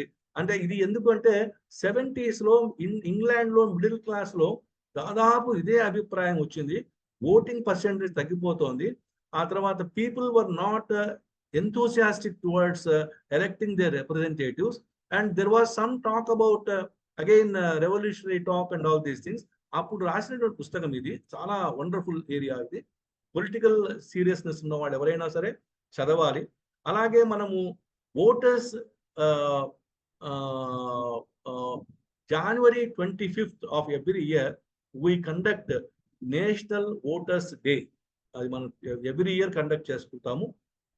అలాగే I just thanking you all. I just quote Abraham Lincoln, the ballot is stronger than the bullet. So thank you very much. I am closing my talk now and leaving the session for discussion. I am also closing the PowerPoint. మీకు ఏమైనా further గా కావాలా PowerPoint close చేసిన discussion కోసం. Thank you Raghu. Thank you. PowerPoint close చేయరా for the sake of discussion. Hello. I thank you. It is excellent, and you pumped in a lot of interesting information and rare information, rare photographs. Made it so interesting. Thank you. Now, normal and standard operating procedures follow అవుతుంటాను. So I invite Dr. Balmohan Das Garu to initiate the debate. I hope there will be a good debate. Yeah, నమస్కారం అండి. I think మనం అప్పుడు ఎప్పుడో చేసిన traditions ని follow అవుతున్నాం. అలాగే రఘుకుమార్ గారు ఇంట్రడ్యూస్ చేయటం, ప్రకాష్ గారు డబ్బులు ఇందులో కట్ అయినాయి.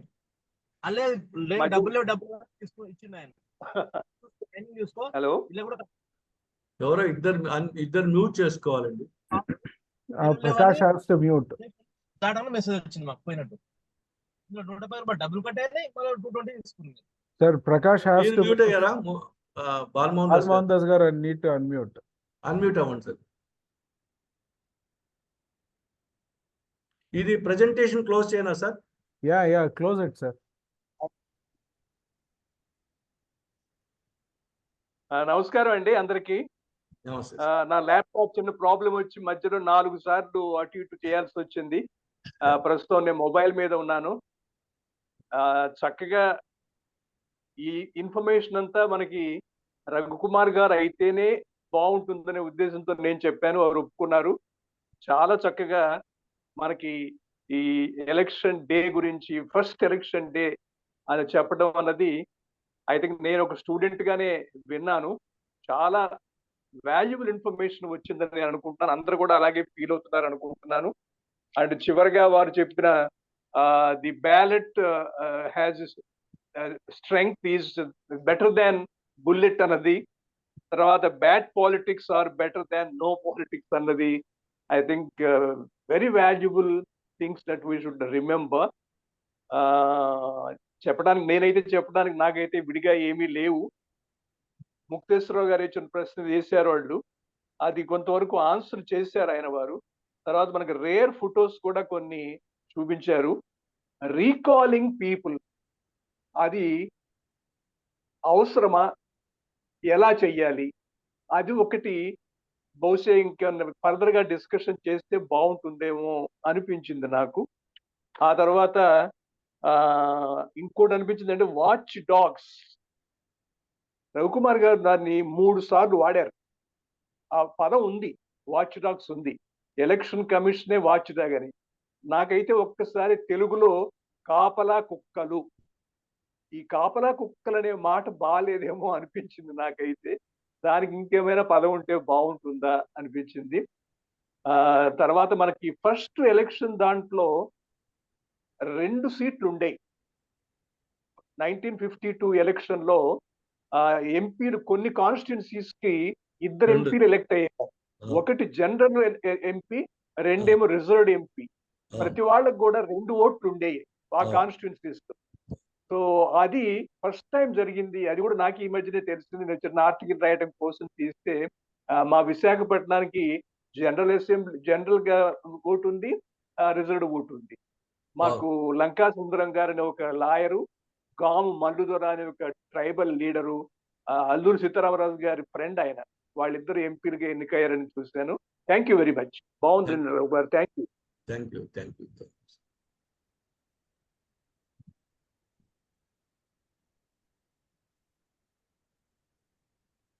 సార్ ఎవరైనా అన్మ్యూట్ చేసి మాట్లాడచ్చండి. నమస్తే అండి, నేను నరేష్ ని. నమస్తే నమస్తే సార్. సార్, ఇప్పుడు ఈరోజు టాపిక్ మీద కన్నా కూడా ప్రజెంటేషన్ స్టైల్ మీద మాట్లాడాలనిపిస్తోంది. ఈ పీపీటీ మోడ్ లో ఇవ్వడం అనేది చాలా అద్భుతంగా ఉంది. అంటే చాలా మంది పీపీటీలో ఏం చేస్తారంటే ఊరికే పీపీటీలు రాసుకొని దాన్ని చదువుతూ ఉంటారు. అట్లా కాకుండా మీరు చాలా ఫోటోలు అవి ఇవి చాలా రేర్ కలెక్షన్. అసలు ఈ మీటింగ్ కి చాలా అనుకూలంగా ఉన్న ప్రజెంటేషన్ విధానం ఇదే అనిపించేట్టుగా ఉంది.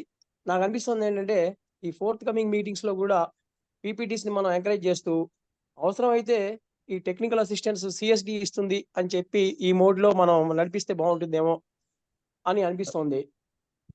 ఈ రోజు ఇది వింటున్నంతసేపు నాకు అనిపించింది ఏంటంటే యూత్ లో ఉన్న నిర్లిప్తత, దాన్ని కూడా మీరు ఈ ప్రొఫెసర్ బెర్నార్డ్ క్రికా వారి గురించి మెన్షన్ చేశారు. అది కూడా ఇప్పుడు బాగా మనం ప్రచారంలోకి తీసుకోవాల్సిన విషయం అనిపించింది. జనరల్ గా ఎలక్షన్స్ మీద చాలా మంచి విషయాలు, సార్వత్రిక వయోజన ఓటు హక్కు మీద కూడా చాలా అద్భుతమైన విషయాలు మీరు చెప్పారు. ధన్యవాదాలండి. నమస్తే.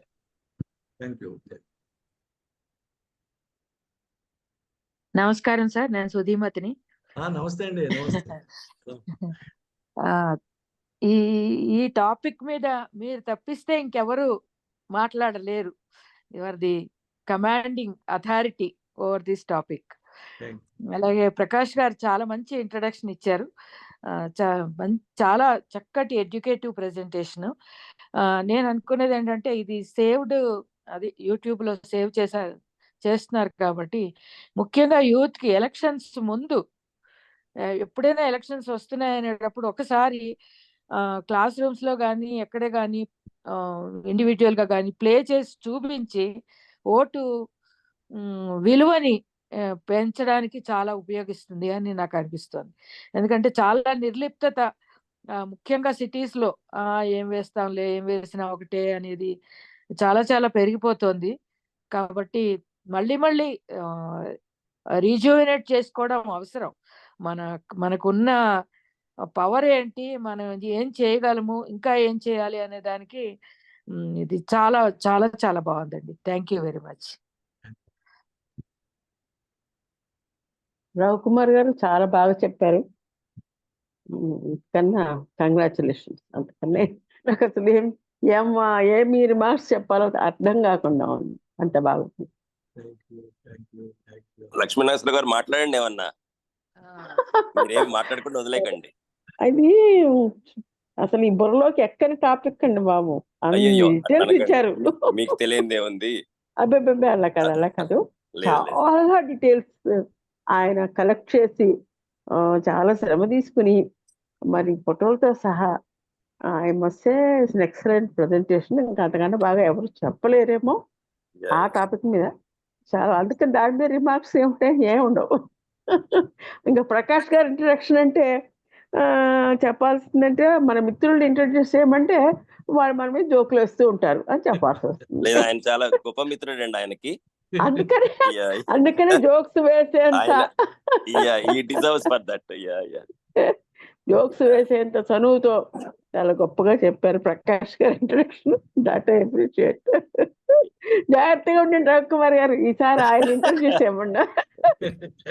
ఇంకేమైనా జోక్స్ చెప్పేయగలరు ఆయన.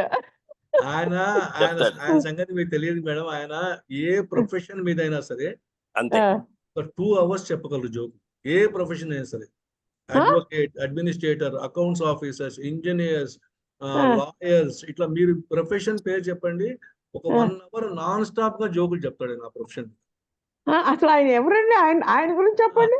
ఇంక్లూడింగ్ ఫిలాసఫర్స్ మీద కూడా ఆయన దగ్గర ఒక పెద్ద నిధి ఆఫ్ జోక్స్ ఉంటుంది. అయితే మనం జోక్ స్టేషన్ ఒకటి పెట్టుకోవాలండి. అయితే అంత పెద్ద ఏంటంటే ఒక పట్టాన మాట్లాడు, otherwise huge collection of jokes ఉంటాయి. స్పాంటేనియస్ కూడా చాలా వస్తాయి. ఒక్కొక్కసారి ఒక లాయర్స్ కమ్యూనిటీలో ఆయన ఈ జోకులు చెప్తే వాడు నవ్వలేక మొత్తం మీటింగ్ అంతా చెల్లా చెదరైపోయింది ఒక గంట తర్వాత. ఏమిటండి బై ప్రొఫెషన్? ప్రొఫెసరా, లాయరా? ఆయన మామూలుగా ఒక టెలికామ్ ఇంజనీర్, విజిలెన్స్ ఎక్స్పర్ట్. ఓకేనండి. ప్రకాష్ గారికి కూడా చాలా అభినందనలు. చాలా బాగా ఇంట్రడ్యూస్ చేశారు. Thank you.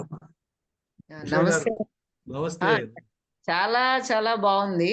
మెయిన్ గా అంటే మీరు చెప్పిన వాటిల్లో జనరల్ ఎలక్షన్స్ అనేవి మొట్టమొదటిసారి జరగటం కాదు, భారతదేశానికి ఆ చరిత్ర ఉంది అంతకు ముందే. ఎక్కడ ఏకంగా 10-11 శతాబ్దాలకు పూర్వమే ఉంది అటువంటి చరిత్ర అనేది. అది చాలా విలువైన సమాచారం. అలాగే మన ఈయన పేరేంటి, టంగుటూరి ప్రకాశం గారు ఈ ఎలక్షన్ కాన్స్టిట్యూయెంట్ అసెంబ్లీలో మొట్టమొదటిసారి పెడుతున్నామంటే తంజావూరులో అంతకు ముందే ఉందని రాతి శాసనాలు ఉన్నాయని ఆ రోజునే దాన్ని కౌంటర్ చేయటం. అంటే అది అవన్నీ కూడా చాలా రేర్ గా దొరికే ఇన్ఫర్మేషన్ మీరు ఇచ్చారు. అలాగే పీపుల్ ఎంత అంటే మనుషులు ఎంత ఎంతూజియాజంతో ప్రజలు పాల్గొన్నారు. అయితే ఒకటి ఖచ్చితంగా ఉంది, స్వాతంత్రం వచ్చినప్పుడు ఒక ఫెర్వర్ అండ్ గెయిటీ ఉంది మొత్తం ప్రజలందరిలోనూ. అది రిఫ్లెక్ట్ అయింది ఖచ్చితంగా, అది మనకు తెలుస్తోంది. కానీ అటువంటిప్పుడు కూడా మనమే కదా సంపాదించింది, మనకు వెయ్యికేమవుతారు అన్న పరిస్థితి లేకుండా ప్రచారంలో ఇంతమంది పాల్గొనటం. అలాగే మీరు ఎలక్షన్ కి ప్రిపరేషన్ లో ఉన్న ఫొటోస్ చాలా అంటే మంచి మంచి అంటే సమాచారం ఇచ్చారండి. భలే బాగుంది. అంటే ఎలా ఉందంటే ఒక మంచి ఏమన్నాలి, రుచికరమైన ఏదో ఆహారం తింటే ఎట్లా ఉంటుందో అలా ఉందన్నమాట. చాలా మంచి ప్రెజెంటేషన్ అండి. చాలా చాలా బాగుంది. Thank you. మీరే అంటే నాకు కిందసారి గుర్తుంది, అందరూ మీరే అని అన్నారు. అయితే మీరు తీసుకోవటంలో కూడా అంత చాలా యూనిక్ గా ప్రెజెంట్ చేశారు. ఎక్సలెంట్. అయితే ఈ సమాచారం చాలా ఆనందం ఇచ్చింది. ఏంటంటే భారతదేశానికి ఈ ప్రజాస్వామ్యం ఎలక్షన్స్ ఉన్న చరిత్ర ఉంది. ఎలక్షన్ రాజునో లేకపోతే ఆ ప్రాంతంలో ఎన్నుకునే ఇదో ఉందనేది అది చాలా గొప్ప ఆనందాన్ని ఇచ్చే. అంటే మన చరిత్రలో ఈ భారతదేశానికి అటువంటిది ఒకటి ఉంది అనేది చాలా ఆనందం కలిగించింది. అది that with an authentic information. మీరు దానికి సోర్స్ ఏంటి వాటన్నిటితో సహా చెప్పడం చాలా బాగుంది. నమస్కారం అండి, నేను నమస్తే. రెండు విషయాలు. వీరన్నట్టుగా watch dogs, very good term in western way. లేకుంటే వాళ్ళని వాచ్ గార్డ్స్ అని అనుకోవచ్చు మనం. అంటే వీళ్ళు మామూలు మాటల్లో రక్షణ కోసం వాచ్ డాగ్స్ ఉంటాయి అనే ధోరణిలో అనుకుంటుంటారు ఇక్కడ.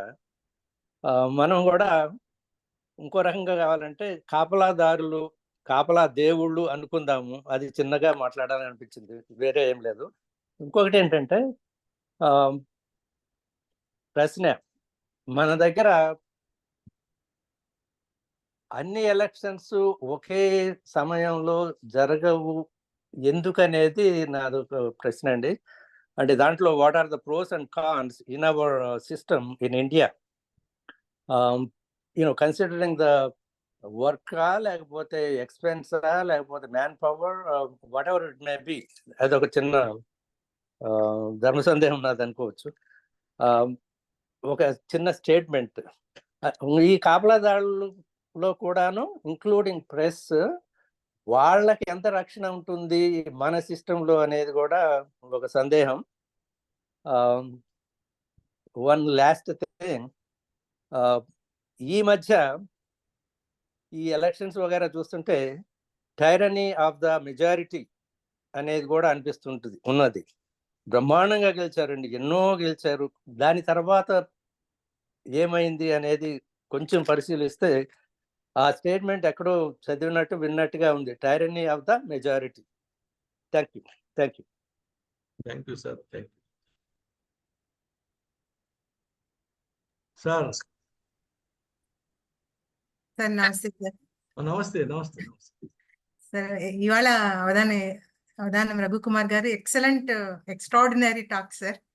నాకు చాలా హ్యాపీగా అనిపిస్తుంది. ఇంత అంటే ఆ చెప్పే విధానం, ఒక ప్రెజెంటేషన్ లో అందరూ పీపీటీ యూజ్ చేసి చెప్పడం అనేది ఒక ఎత్తు అయితే, ఒక సబ్జెక్ట్ ని చాలా ఇష్టంగా చెప్పడం, ఆయన చెప్తున్నంతసేపు ఆయన ఆనందం చూస్తుంటే ఫేస్ లోనే అది చెప్పడం అంటే ఒక సబ్జెక్ట్ మీద కమాండ్ ఉండి సబ్జెక్ట్ ని అందరికి తెలియజేయాలని ఒక ఇష్టంతో చెప్పడం అనేది చాలా గ్రేట్. అది ఇవాళ ప్రెజెంటేషన్ నేను గమనించింది ఏంటంటే అంత అంత సంతోషంగా చెప్పారు మీరు. సో ముందు అంటే ఇంత ఇంత హిస్టరీ ఉందని ఎవరికి తెలియదండి. అండ్ ఇంత షార్ట్ టైమ్ లో మీరు ఇంత బాగా ప్రిపేర్ అయ్యి అసలు ఎన్ని విషయాలు తెలిసాయో మాకు అసలు ఎలక్షన్స్ గురించి ఇలాగ ఒక మూలాలన్నీ మన దగ్గర ఉన్నాయి అన్న ఇది కూడా ఫస్ట్ టైం వినడము. మంచి talk sir. Thank you very much. నమస్తే. Thank you sir. Please unmute yourself and participate. పాపం ప్రకాష్ రావ్ ఏమో జర్నీలో ఉన్నాడు. He may not be. నమస్తే అండి. ఒక డౌట్ అడుగుతాను. పెద్దవారు ఎవరో మాట్లాడు. నేనండి. ఎవరో ఒకరు మాట్లాడండి. డౌట్ ఏంటంటే ఈ మెజారిటేరియనిజం అనేది always good for the nation అండి. Will it actually represents, I mean, the requirement of the people or the essential, I mean, what is that is required by the people? లేకపోతే అసలు is good for the nation అనేది adjust చేయడానికి వీలవుతుందా? Majoritarian and majority voting అనేది does it essentially represent what's good for the nation? అందరికీ నమస్కారం అండి. మధుసూదన్ రావుని. రఘుకుమార్ గారు చాలా మంచి ప్రజెంటేషన్ చేశారు. నేను ఇంత బాగా వస్తుందని నేను అనుకోలేదు. దాంట్లో మనం సిగ్నిఫికెంట్ గా మనం కొన్ని గుర్తుపెట్టుకోవాల్సినవి ఉన్నాయండి ఎలక్షన్ దాంట్లో. ఒకటి ఏంటంటే 1977 ఎలక్షన్స్ అండి. One of the significant elections అని నా ఉద్దేశంలో. అసలు డెమోక్రసీ ఏంటో ప్రూవ్ చేసిన ఎలక్షన్స్ అండి అవి. And the next one is Seshan అండి. As a chief election commissioner he started this watch dogs అనే ఐఏఎస్ ఆఫీసర్స్ అందరినీ డిఫరెంట్ స్టేట్స్ పంపించి చాలా కంట్రోల్ చేయగలిగారు. ఇవాళ కూడా ఉంది కానీ అది ఆ విధంగా జరగట్లేదు అనమాట అండి. అసలు భయపడిపోయారండి. యాక్చువల్గా ఎలక్షన్ ఎక్స్పెన్సెస్ లో ఆయన చేసిన ఎఫర్ట్ ఎంతో కంట్రోల్ అయింది అనమాట. అసలు ఎలక్షన్ ఈవెన్ నామినేషన్ వేయడానికి కూడా ఎక్కువ మందిని తీసుకెళ్ళడానికి భయపడిన పరిస్థితి తీసుకొచ్చారు. ఇవాళ విడిగా అది జరుగుతుంది. అది కంట్రోల్ అందరి ముందే జరుగుతుంది. అదే విధంగా ఓటర్స్ డిమాండింగ్ మనీ అండి. దీన్నే కానీ కంట్రోల్ చేయకపోతే అసలు దీనికి అసలు ఫ్యూచర్ అనేది ఉండదు అనిపిస్తుందండి. నాకు అనిపించింది అది. తర్వాత ఓటింగ్ పర్సంటేజెస్ గురించి మేము కావాలని చెప్పి ఒక ఎలక్షన్ అంటే ఏమిటని పుస్తకం ప్రింట్ చేయడం జరిగింది. కొద్దిగా 1 year కష్టపడి చేశాను ఆ పుస్తకాన్ని. ఆ పుస్తకం కొద్దిగా సిగ్నిఫికెంట్ గా ఆ పుస్తకమే నన్ను రఘుకుమార్ గారితో పరిచయం చేసింది. దాన్ని మేము మెయిన్ గా టార్గెట్ చేసిందంటే యూత్ నండి. కాలేజెస్కి వెళ్ళి ఈ పుస్తకం డిస్ట్రిబ్యూట్ చేసి మాట్లాడి మీరు తప్పకుండా ఓటు వేయాలని చెప్పి చాలా మంచి చేత చేయించగలమండి. అన్ని నేను మొత్తం చేయలేను కదా. అడిగిన వాళ్ళు మేము 10,000 పుస్తకాలు ప్రింట్ చేసాం అనమాట అండి. అది నేను సీనియర్ సిటిజన్స్ కి ఎవరైతే చాలా మంది ఓట్లు వేయకుండా ఉండిపోతున్నారు బికాస్ ఆఫ్ దేర్ ఎనేబిలిటీ మూలని ఈ 2 గ్రూప్లే టార్గెట్ చేసామండి. కొంతమంది విజయవాడలోను హైదరాబాద్లోను కలిసి. Beyond that we could not do. Maybe అటువంటి ఎఫర్ట్ కనుక చేస్తే ఎంతో కొంత సిగ్నిఫికెన్స్ ఉంటుంది. దాంట్లో మేము ఎవరు ఏ పార్టీకి ఏమని చెప్పి చెప్పలేదు. ఏ పార్టీ మంచి చేసిందని చెప్పలేదు. మంచి వ్యక్తులను ఎందుకు ఎన్నుకోవాలి ఏంటని చెప్పి చేసి చిన్న బుక్లెట్ అండి. ఒక 10 నిమిషాలు 15 నిమిషాల్లో చూసేటట్టుగా చూసి ఆలోచన రేకెత్తిగా చేయగలిగామండి. చాలా మంది సహకారం కూడా అందించారు. ఈ 2 నెక్స్ట్ ఎలక్షన్ కి కరప్షన్ అనేది ఈ క్రిమినల్స్ ఎలక్షన్స్ లోకి పాలిటిక్స్ లోకి కంట్రోల్ చేసిన అవసరం. మనం జైల్లో ఉంటే ఓటేయడానికి వీల్లేదు. జైల్లో ఉండి కంటెస్ట్ చేయడం అనేది చాలా అసందర్భంగా అనిపిస్తుంది నాకైతే. దీన్ని కూడా మనం టేకప్ చేయాలి అనేది ఒక ఇప్పటి నుంచి డిమాండ్ మొదలు పెడితే నెక్స్ట్ 2029 కల్లా ఎంతో కొంత ఇంప్రూవ్మెంట్ వస్తుందో ఆలోచించాలని నా కోరిక అండి. థ్యాంక్ యూ అండి నాకు ఆపర్చునిటీ ఇచ్చినందుకు. Thank you sir. Gurumurthy. Hello, good evening to all. మాట్లాడమంటారా? మాట్లాడాలి కదా. ఓకే. అందరికీ నమస్కారం సార్. ఈ రోజు రఘుకుమార్ గారు ఇచ్చినటువంటి మన ఎలక్షన్స్ విధానము, తర్వాత డెమోక్రసీ, కాన్స్టిట్యూషన్, వాల్యూస్ ఇవన్నీ చెప్పినప్పుడు హిస్టారికల్ గా చెప్పడం జరిగింది. వారు ఇచ్చినటువంటి అనాలిసిస్, వారు చేసినటువంటి కృషి అమోఘం ఒకటి. ఎందుకంటే ఆ పవర్ పాయింట్ ప్రజెంటేషన్ చూసినా, వారు చెప్పే విధానం చూసినా పీజీ లెవెల్లో క్లాస్ తీసుకున్నట్టుగా ఉంది సార్ చెప్తే. So it is very good sir, చాలా బాగుంది. నేను మళ్ళా నేను చెప్పిన తెలుగులో అప్పుడు పాఠాలు చెప్పిన నేను పొలిటికల్ సైన్స్ సివిక్స్ చెప్పిన వాడిని జూనియర్ కాలేజీలో ఇందులో. కాబట్టి ఆ జూనియర్ కాలేజీలో సివిక్స్ చెప్పిన మొత్తం గుర్తొస్తుంది. కాకపోతే ఇక్కడ డెమోక్రసీని అంటే మీరు చెప్పిన విధానంతో పాటు మొత్తం ఇన్ఫర్మేషన్ వచ్చినప్పటికీ వాస్తవంగా ఏం జరుగుతుంది అనేటువంటి విషయంలో కొంత కన్ఫ్రంటేషన్ ప్రతి వాళ్ళకి ఉంటుంది అనేది అది సత్యమే. ఒకటి ఏంటంటే ఈ ఎలక్షన్లు తర్వాత ఓటింగ్ విధానము ఇవన్నీ చూసుకుంటే చాలా బాగానే ఉన్నాయి. కానీ వాటిని అమలు చేసే విధానంలో మాత్రం ఇంకా మనం అనుకున్నంత రాలేదు. ఎందుకంటే ఈ హై లెవెల్ కమిషన్స్ ఏవైతే ఉన్నాయో అవన్నీ గవర్నమెంట్ వాళ్ళ గుప్పిట్లో ఉంటున్నాయి. వాటికి నిజమైనటువంటి ఫ్రీడమ్ ఇవ్వట్లేదు. ఆ నిజమైనటువంటి ఫ్రీడమ్ ఇవ్వకపోవడం వల్ల వీళ్ళు చెప్పొచ్చా చెప్పొచ్చు. అయితే గవర్నమెంట్ ఇచ్చినటువంటి ఫ్రీడమ్ కంటే గవర్నమెంట్ యొక్క ఇన్ఫ్లుయెన్స్ ఎక్కువ అవుతోంది. ఇది ఇట్లాంటి ఎలక్షన్ కమిషన్ కానివ్వండి, మన కాన్స్టిట్యూషన్ డెమోక్రసీని నిలబెట్టేటువంటి సంస్థలు ఏవైతే ఉన్నాయో హై లెవెల్ ఇన్స్టిట్యూషన్స్ కి ఈ బెడద అనేది ఉంది. దానివల్ల కొంత డెమోక్రసీ కాదు ఒకటి. రెండవది ఏంటంటే ఎప్పుడైనా డెమోక్రసీలో ఏంటంటే గవర్నమెంట్ తనకు వ్యతిరేకంగా ఉన్నటువంటి వాళ్ళ యొక్క మాటల్ని వినడము, వాటిని కూడా స్పందించడం, వాటిని ఏ విధంగా తప్పో చెప్పాలి. కానీ ఇప్పుడు తిట్టుకోవడం ఎక్కువైపోయింది. అది ఒక విధానంగా కాదు అసలు మనం అవన్నీ చూస్తుంటే అసలు ఇంకా ఎంత ప్రాథమిక స్థాయిలో వాస్తవంగా ఇవాళ డెమోక్రసీ అమలవుతుంది అనేటువంటి విషయం ఒకటి. ఇక freedom of speech, freedom of expression, freedom of public information act ఇవన్నీ మనం బాగా అమలైతేనే మనకు డెమోక్రసీ మంచిగా ఉన్నట్టుగా మనం ఫీల్ కావాల్సినటువంటి ఉంది. దీనికి కావాల్సింది ఏంటంటే సిటిజన్స్ ఎడ్యుకేషన్ ఎక్కువ జరగాలి. అంటే ఈ డెమోక్రసీ గురించి, ఈ కాన్స్టిట్యూషన్ గురించి, ఈ విలువల గురించి, ఇందులో ఉన్నటువంటి హయ్యర్ ఇన్స్టిట్యూషన్స్ ఏవైతే ఉన్నాయో వాటి గురించి మన ప్రజలకి, అంటే ముఖ్యంగా అడల్ట్స్ కి, మీరు అన్నట్టుగా మనం ఓట్లేసే వాళ్ళకి తెలియదు అసలు ఇవేవి తెలియదు, ఓటేస్తున్నారు అంతే. ఇది మీరు ఇప్పుడు ఇంకొక విధానం మీరు చెప్పారు చూడండి, గతంలో ఎప్పుడో ప్రాచీన కాలంలో కూడా ఉంటుంది అంటే ఖచ్చితంగా ఉంటుంది సార్. ఇదంతా కూడా రీసెర్చే, there is no new things. ఇప్పుడు ప్రతిదీ కూడా గతంలో జరిగినటువంటిది. అంటే ఒక స్థాయిలో ఆ స్థాయికి వెళ్ళిపోయిన తర్వాత మళ్ళీ వెనుకకు పోవడం, మళ్ళీ ముందుకు రావడం జరిగింది. కాకపోతే ఇప్పుడు కొంత ఎక్కువ క్వాలిటీ కానీ క్వాంటిటీ కానీ ఆ స్థాయిలో రావడం జరుగుతుంది. ఇప్పుడు క్వాలిటీ వైపు వెళ్ళాల్సిన అవసరం ఉంది. క్వాలిటీ వైపు వెళ్ళాలంటే, డెమోక్రసీ క్వాలిటీగా ఉండాలంటే ఖచ్చితంగా వాటిని అమలు చేసే యంత్రాంగాలు ఏవైతే ఉన్నాయో గవర్నమెంట్ లోబడి ఉండకుండా పనిచేస్తేనే. ఇప్పుడు ఇండిపెండెంట్ ఆఫ్ జ్యుడిషియరీ ఉంది, చాలా బాగుంది. ఇంకా జ్యుడిషియరీ అనేది ఇవాళ చాలా పనిచేస్తున్నారు సార్. మీరు కూడా జ్యుడిషియల్ రంగంలోనే ఉన్నారు కాబట్టి మీకు హ్యాట్స్ ఆఫ్. మీరు ఇచ్చినటువంటి లెక్చర్కి మేము అకాడమిషియన్స్ కంటే బాగా ఇచ్చారు, రీసెర్చ్ బేస్డ్ గా ఇచ్చారు, చాలా ఇన్ఫర్మేషన్ బాగా ఇచ్చారు, గ్యాదర్ చేశారు. మీకు మరొకసారి థ్యాంక్స్ చెప్తూ డెమోక్రటిక్ గా గవర్నమెంట్ నడపగలిగేటువంటి విధానాన్ని తీసుకురావడానికి ప్రతి ఒక్కరు కృషి చేయాలి. అందులో వాచ్ డాగ్స్ గా మనం పనిచేయాల్సిన అవసరం ఉందని కూడా చెప్పారు. Thanks one and all.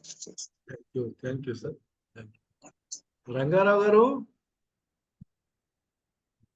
అందరికీ నమస్కారం. చాలా మంచి షడ్రసోపేతమైన విందు అని అంటారు. సో ఆ విధంగా ఉంది మన అవధానం రఘు కుమార్ గారి ఉపన్యాసకం. Colour cinema. అయితే విషయాలు ఏంటంటే, అత్యంత దూరాలు నడిచి గిరిజనులు ఓటు వేయడం, ఓటు వేయకుంటే చనిపోయిన వారితో చేరిపోవడమే అనే కాన్సెప్టు చాలా పేద వర్గాల్లో ఉంది. పేద వర్గాలు ఎక్కువ ఆ పేద వర్గాలు పార్టిసిపేట్ చేస్తున్నది. చదువుకున్న వాళ్ళు, ధనవంతులు, ఉన్నత వర్గాలు అనే వాళ్ళు చాలా ఉదాసీనంగా ఉంటున్నారు ఈ ప్రజాస్వామ్య ప్రక్రియ లోపల. అది చాలా బాధాకరం. ఇంకొకటి, మహానాయకులు కూడా ఓడిపోవడం. అసలు ఓటమి అనేది మనం ఊహించం. ఇందిరాగాంధీ లాంటి నాయకురాలు ఓడిపోతుందా అనే ఒక ఆలోచన ఉండే, ఆమెను కూడా ఓడించారు మన వాళ్ళు. ఎన్టీ రామారావు లాంటి వాడు ఓడిపోతాడా అని అనుకున్నారు, ఆయన్ని ఓడించారు. కేసీఆర్ లాంటి నాయకుడు ఓడిపోతా అనుకున్నారు, ఆయన్ని ఓడించారు. మొన్న జగన్ 151 సీట్లు, అసలు నేను ఎట్లాగో ఓడిపోవడం అనుకున్నారు, ఆయన్ని ఓడించారు. అంటే ప్రజా తీర్పు అనేది కాలంతో పాటు రాడి తేలిపోవడం, ఈ విధంగా జరగడం అన్నిటికి కూడా మూల ప్రక్రియ మన యొక్క ప్రజాస్వామ్య వ్యవస్థ. సో ఈ విధంగా నేను పైపైన తీసుకున్నాను.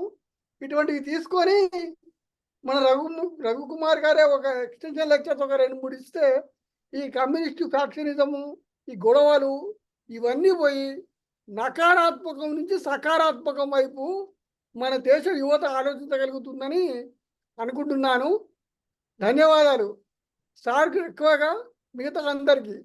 Thank you sir. ఇంకెవరన్నా మాట్లాడాల్సుకుంటే ప్లీజ్ అన్మ్యూట్ యువర్ సెల్ఫ్ అని మాట్లాడండి ప్లీజ్. కాళిదాస్ పురుషోత్తం గారు ఉన్నారండి ఇంకా. సార్ కాళిదాస్ పురుషోత్తం గారు నమస్తే సార్. ఇంకా ఎవరున్నారో చూడండి. ప్రకాష్ రావు ఉన్నాడా లైన్ లో?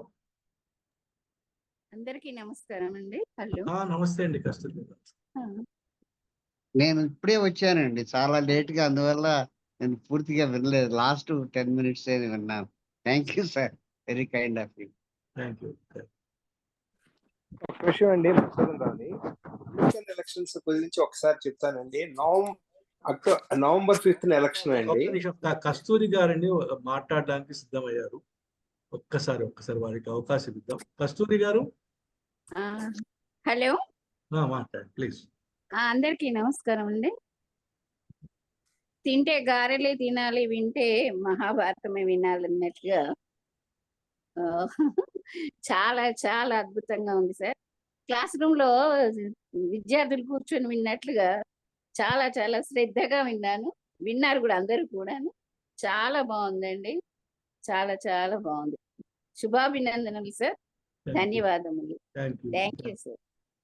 సార్ మధుసూదన్ గారు, ఈ November 5th ఎలక్షన్ అండి. ఇంకొక 10 days లో ఉన్నాయండి ఎలక్షన్స్. 7th తర్వాత ఒక లెటర్ వచ్చిందండి ఇక్కడ ఓటర్స్ అందరికి. ఏమనంటే, you get the ballot paper, రాకపోతే మమ్మల్ని కాంటాక్ట్ చేయండి, బ్యాలెట్ పేపర్ పంపిస్తాను. ఇంకొక నెక్స్ట్ 3-4 days లో బ్యాలెట్ పేపర్ వచ్చేసిందండి. ఆ బ్యాలెట్ పేపర్ ఎంటైర్లీ డిఫరెంట్ గా ఉంది. ప్రెసిడెంట్, వైస్ ప్రెసిడెంటే కాకుండా దేర్ ఆర్ అబౌట్ 32 items అండి. ఈ లోకల్ స్టేట్ సంబంధించి కూడా ఉన్నాయన్నమాట అండి. మళ్ళీ లేకుండా ఒపీనియన్ తీసుకోవటం అనమాట అండి. ఇక్కడ స్కూల్ దీని మీద, హౌసింగ్ బిల్డింగ్ పర్మిషన్స్ మీద నేను అది షేర్ చేస్తాను. ఆల్రెడీ రఘుకుమార్ గారు షేర్ చేశాను ఆ కాపీ తీసి. వాళ్ళు అక్కడ దాన్ని బబుల్ మార్క్ చేసి, అది కూడా ఎలక్ట్రానిక్ కాదన్నారు, కానీ that is also electronic machines తోనే ప్రాసెస్ చేస్తారు అల్టిమేట్ గా. Only thing is they will not press the button. That OMR sheet లాగా ఉంటే దాంట్లో బబుల్ మార్క్ చేస్తే ఈ మెషిన్ స్కాన్ చేస్తాయి అనమాట. Already out of that they have about 21 crores ఉంటే, ఇప్పుడు మొన్న పేపర్ లో చూసాను 2 crores already ballot papers receive అయినాయి అంట. Everybody has to do in their own, and cover కూడా ఉందన్నమాట అండి దాంట్లో. They can post, they can go to the post office, they can go to, there are some places అనమాట అండి. ఎవరి place లో they identified, gave the list అనే 3-4 documents వస్తాయి అనమాట అండి పోస్ట్ లో. మీకు ఇట్లా బ్యాలెట్ పేపర్ వచ్చింది, ఈ విధంగా వచ్చింది, ఇట్లా. కానీ మనుషులు ఎవరు ఇంటికి వచ్చి క్యాన్వాసింగ్ చేయరు, మీటింగ్ పెడతారు, ఓటేయమని చెప్పి అడగరు. కాకపోతే ఆ పర్టికులర్ సబ్జెక్ట్ ని బట్టి vote for so and so అని వాళ్ళ ఇంటి ముందు బోర్డులు పెట్టుకుంటారు. ఓట్ ఫర్ హ్యారీస్ అండ్ వాల్జ్ అని అలాగే కనపడతాయి ఎక్కువగాను ఇక్కడ ఈ కాలిఫోర్నియాలో. తర్వాత ఒక బోర్డు పెట్టామండి మా ఇంటి ముందు, మా అమ్మాయి పెట్టించింది. ఏంటంటే, we support the education system మీద 32 point అనేది, దీనికి ఓట్ ఫర్ పి అనేది ప్లాన్ బి అనేది ఏదో పెట్టింది అనమాట. అట్లా చాలా మంది కొన్ని రకాలు, ఎక్కువగా అది ఎక్సెసివ్ గా లేదు, బట్ ఆ విధంగా జరిగింది. ఈ ఎలక్షన్ క్యాన్వాసింగ్ అంతా మెయిన్ గా 3 states ఉన్నాయండి. ఈ states are Pennsylvania, North Carolina, అట్లా 3-4 states లో ఓట్స్ చాలా కౌంట్ అవుతాయి అనమాట. అందుకని everybody is canvassing. And in Pennsylvania అండి, there are 19 votes electoral votes అని. ఈవెన్ మెజారిటీ వచ్చి ఒకవేళ కనుక ఒక క్యాండిడేట్ గెలిచిన, ఎలక్ట్రల్ ఓట్స్ రాకపోతే ఓడిపోతారు అనమాట. That is how that I think Al Gore was lost the election. ఈసారి కూడా that is one of the key point అని చెప్పేసి. తర్వాత దీంట్లో కూడా కొన్ని వస్తే కూడా ఆల్రెడీ 3-4 points స్పెసిఫై చేశారనమాట. These are all the things which will come in to the all the voters.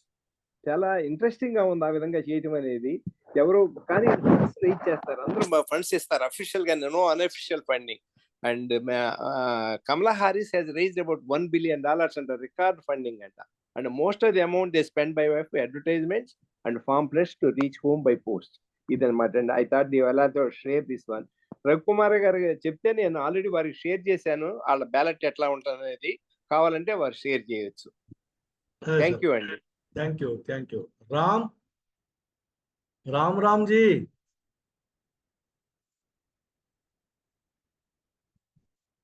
Prasuna Hello. Ram please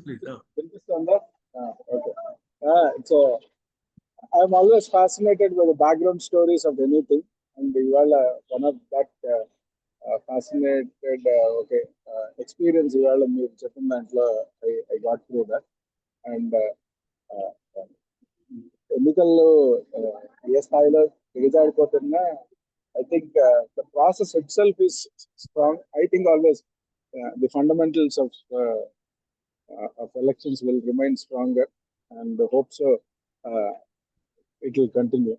ఇంతకు మించి బెస్ట్ చాయిస్ ఏమీ లేదు. బుల్లెట్ కాన్ డూ ఎనీథింగ్ అన్నది తెలిసిపోయింది. So I think this is one of the finest lectures in CSD. Thank you, sir. Thank you. నమస్తే అమ్మా, మాట్లాడు. Intermediate class rooms తీసుకొని పోయారు. తర్వాత పాక ప్రజాస్వామిక గణతంత్ర ఐక్యత లక్షణాలు రాజ్యాన్ని బట్టి చదివారు. అంతా అర్థం చేసుకోలేకపోయినా చాలా విషయాలు వినగలిగాను. Thank you so much. Thank you అమ్మా. Thank you. Krishnamohan. Yeah presentation చాలా బాగుంది. ఇది ఒక బాపు సినిమా లాగా అనిపించింది నాకు. It's a visual presentation. మీరు డ్రాయింగ్ వేసినట్లుగానే అనిపించింది. ముఖ్యంగా నెహ్రూ గారి పబ్లిక్ అడ్రస్ చేయడము, ఆ election and eve of elections, first elections. అసలు ఫస్ట్ ఎలక్షన్స్ కండక్ట్ చేయడమే ఒక ఛాలెంజ్ మనకి. ఆ రోజున ఇండియన్ హిస్టరీలో, ఆ డెమోక్రటిక్ కంట్రీలో ఇంత పెద్ద పాపులేషన్ కి కండక్ట్ చేయడము, అది కూడా సక్సెస్ఫుల్ గా అవ్వడం చాలా గొప్ప విషయము. ప్రజెంటేషన్ అయితే చాలా విషయాలు మనకు తెలిసాయి. ఇట్స్ ఆల్ హిస్టారికల్ అండ్ మనకి ఇది వరల్డ్ మెమరీస్ లాగా ఆ రోజున ఎలక్షన్స్ ఎలా కండక్ట్ చేశారనేది it's like a world memory for all of us being citizens of the country. అలాగే ఇందాక మన ముక్తేశ్వరరావు గారు రేజ్ చేసినట్లుగా పబ్లిక్ పార్టిసిపేషన్ గురించి అన్నారు. నాకు తెలిసి పబ్లిక్ పార్టిసిపేషన్ అంటే ఇక్కడ ది లార్జ్ కాంటెక్స్ట్ లో మనకి అసెంబ్లీ కానీ, లేదా ఎమ్మెల్సీలు వీళ్ళు కానీ, లేదా పార్లమెంట్ కానీ, that should be the spirit of democracy.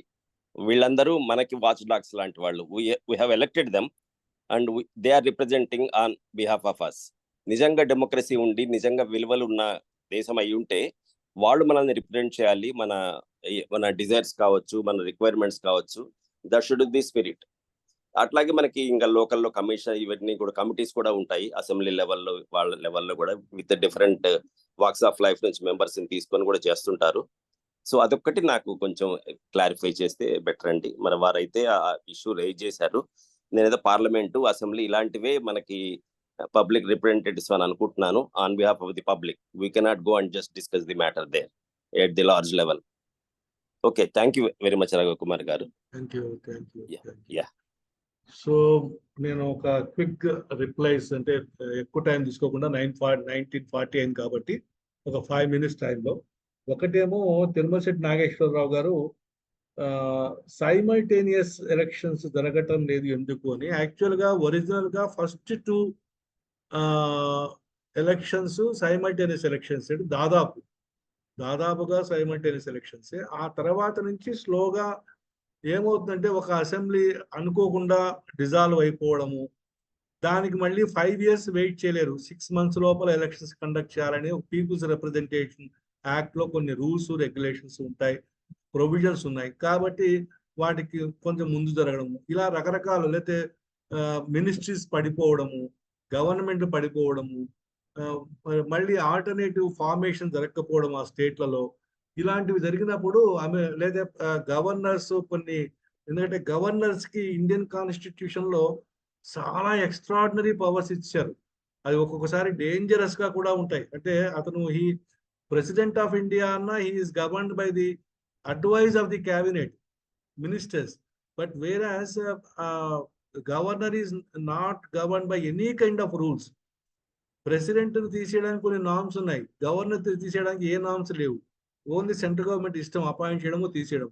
So వాళ్ళు సెంట్రల్ గవర్నమెంట్ కి దాదాపు ఏజెంట్స్ గా పనిచేశారు అనేటువంటి ఒక మాట చేస్తున్నారని ఒక మాట. దానివల్ల ఏమైపోయిందంటే చాలా సార్లు స్టేట్ అసెంబ్లీస్ డిజాల్వ్ అయిపోవడం సడన్ గా, వాటికి ఎలక్షన్ జరగడం, ఇలాంటి అనేక కారణాల వల్ల ఇవి పోయినాయి. ఇప్పుడు అందుకే గవర్నమెంట్ ఆఫ్ ఇండియా జమిలీ ఎలక్షన్స్ అనే కాన్సెప్ట్ ముందుకు వస్తోంది. మరి చూడాలి, దాని మీద కూడా కొన్ని అబ్జెక్షన్స్, ఎందుకంటే అది కూడా ఈజీ ఏం కాదు. దానికి కొన్ని కాన్స్టిట్యూషన్ అమెండ్మెంట్ జరగాలి. దానికి even 3/4 of the combined parliament plus 50% of the state legislatures accept చేయాల్సిన కొన్ని ప్రొవిజన్స్ కూడా ఉన్నాయి దాంట్లో జమిలీ ఎలక్షన్స్ లో.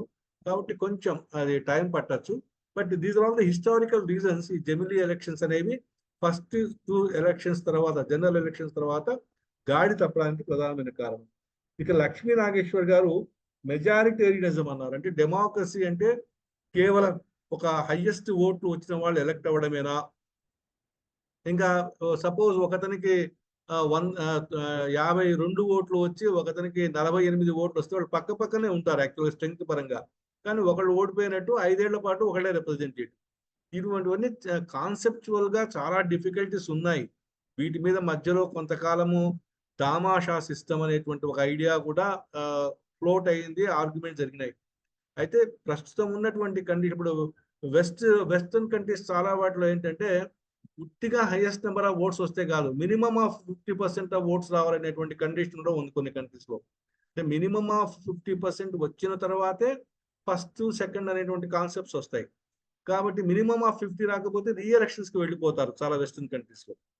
సో ఇలాంటివన్నీ చాలా ఏరియాస్ ఉన్నాయి. బట్ నేను వాటి జోలికి ఎందుకు పోలేదు అంటే, I'm not discussing the entire democracy of India as a subject matter now, because that becomes a matter of 10-15 lectures.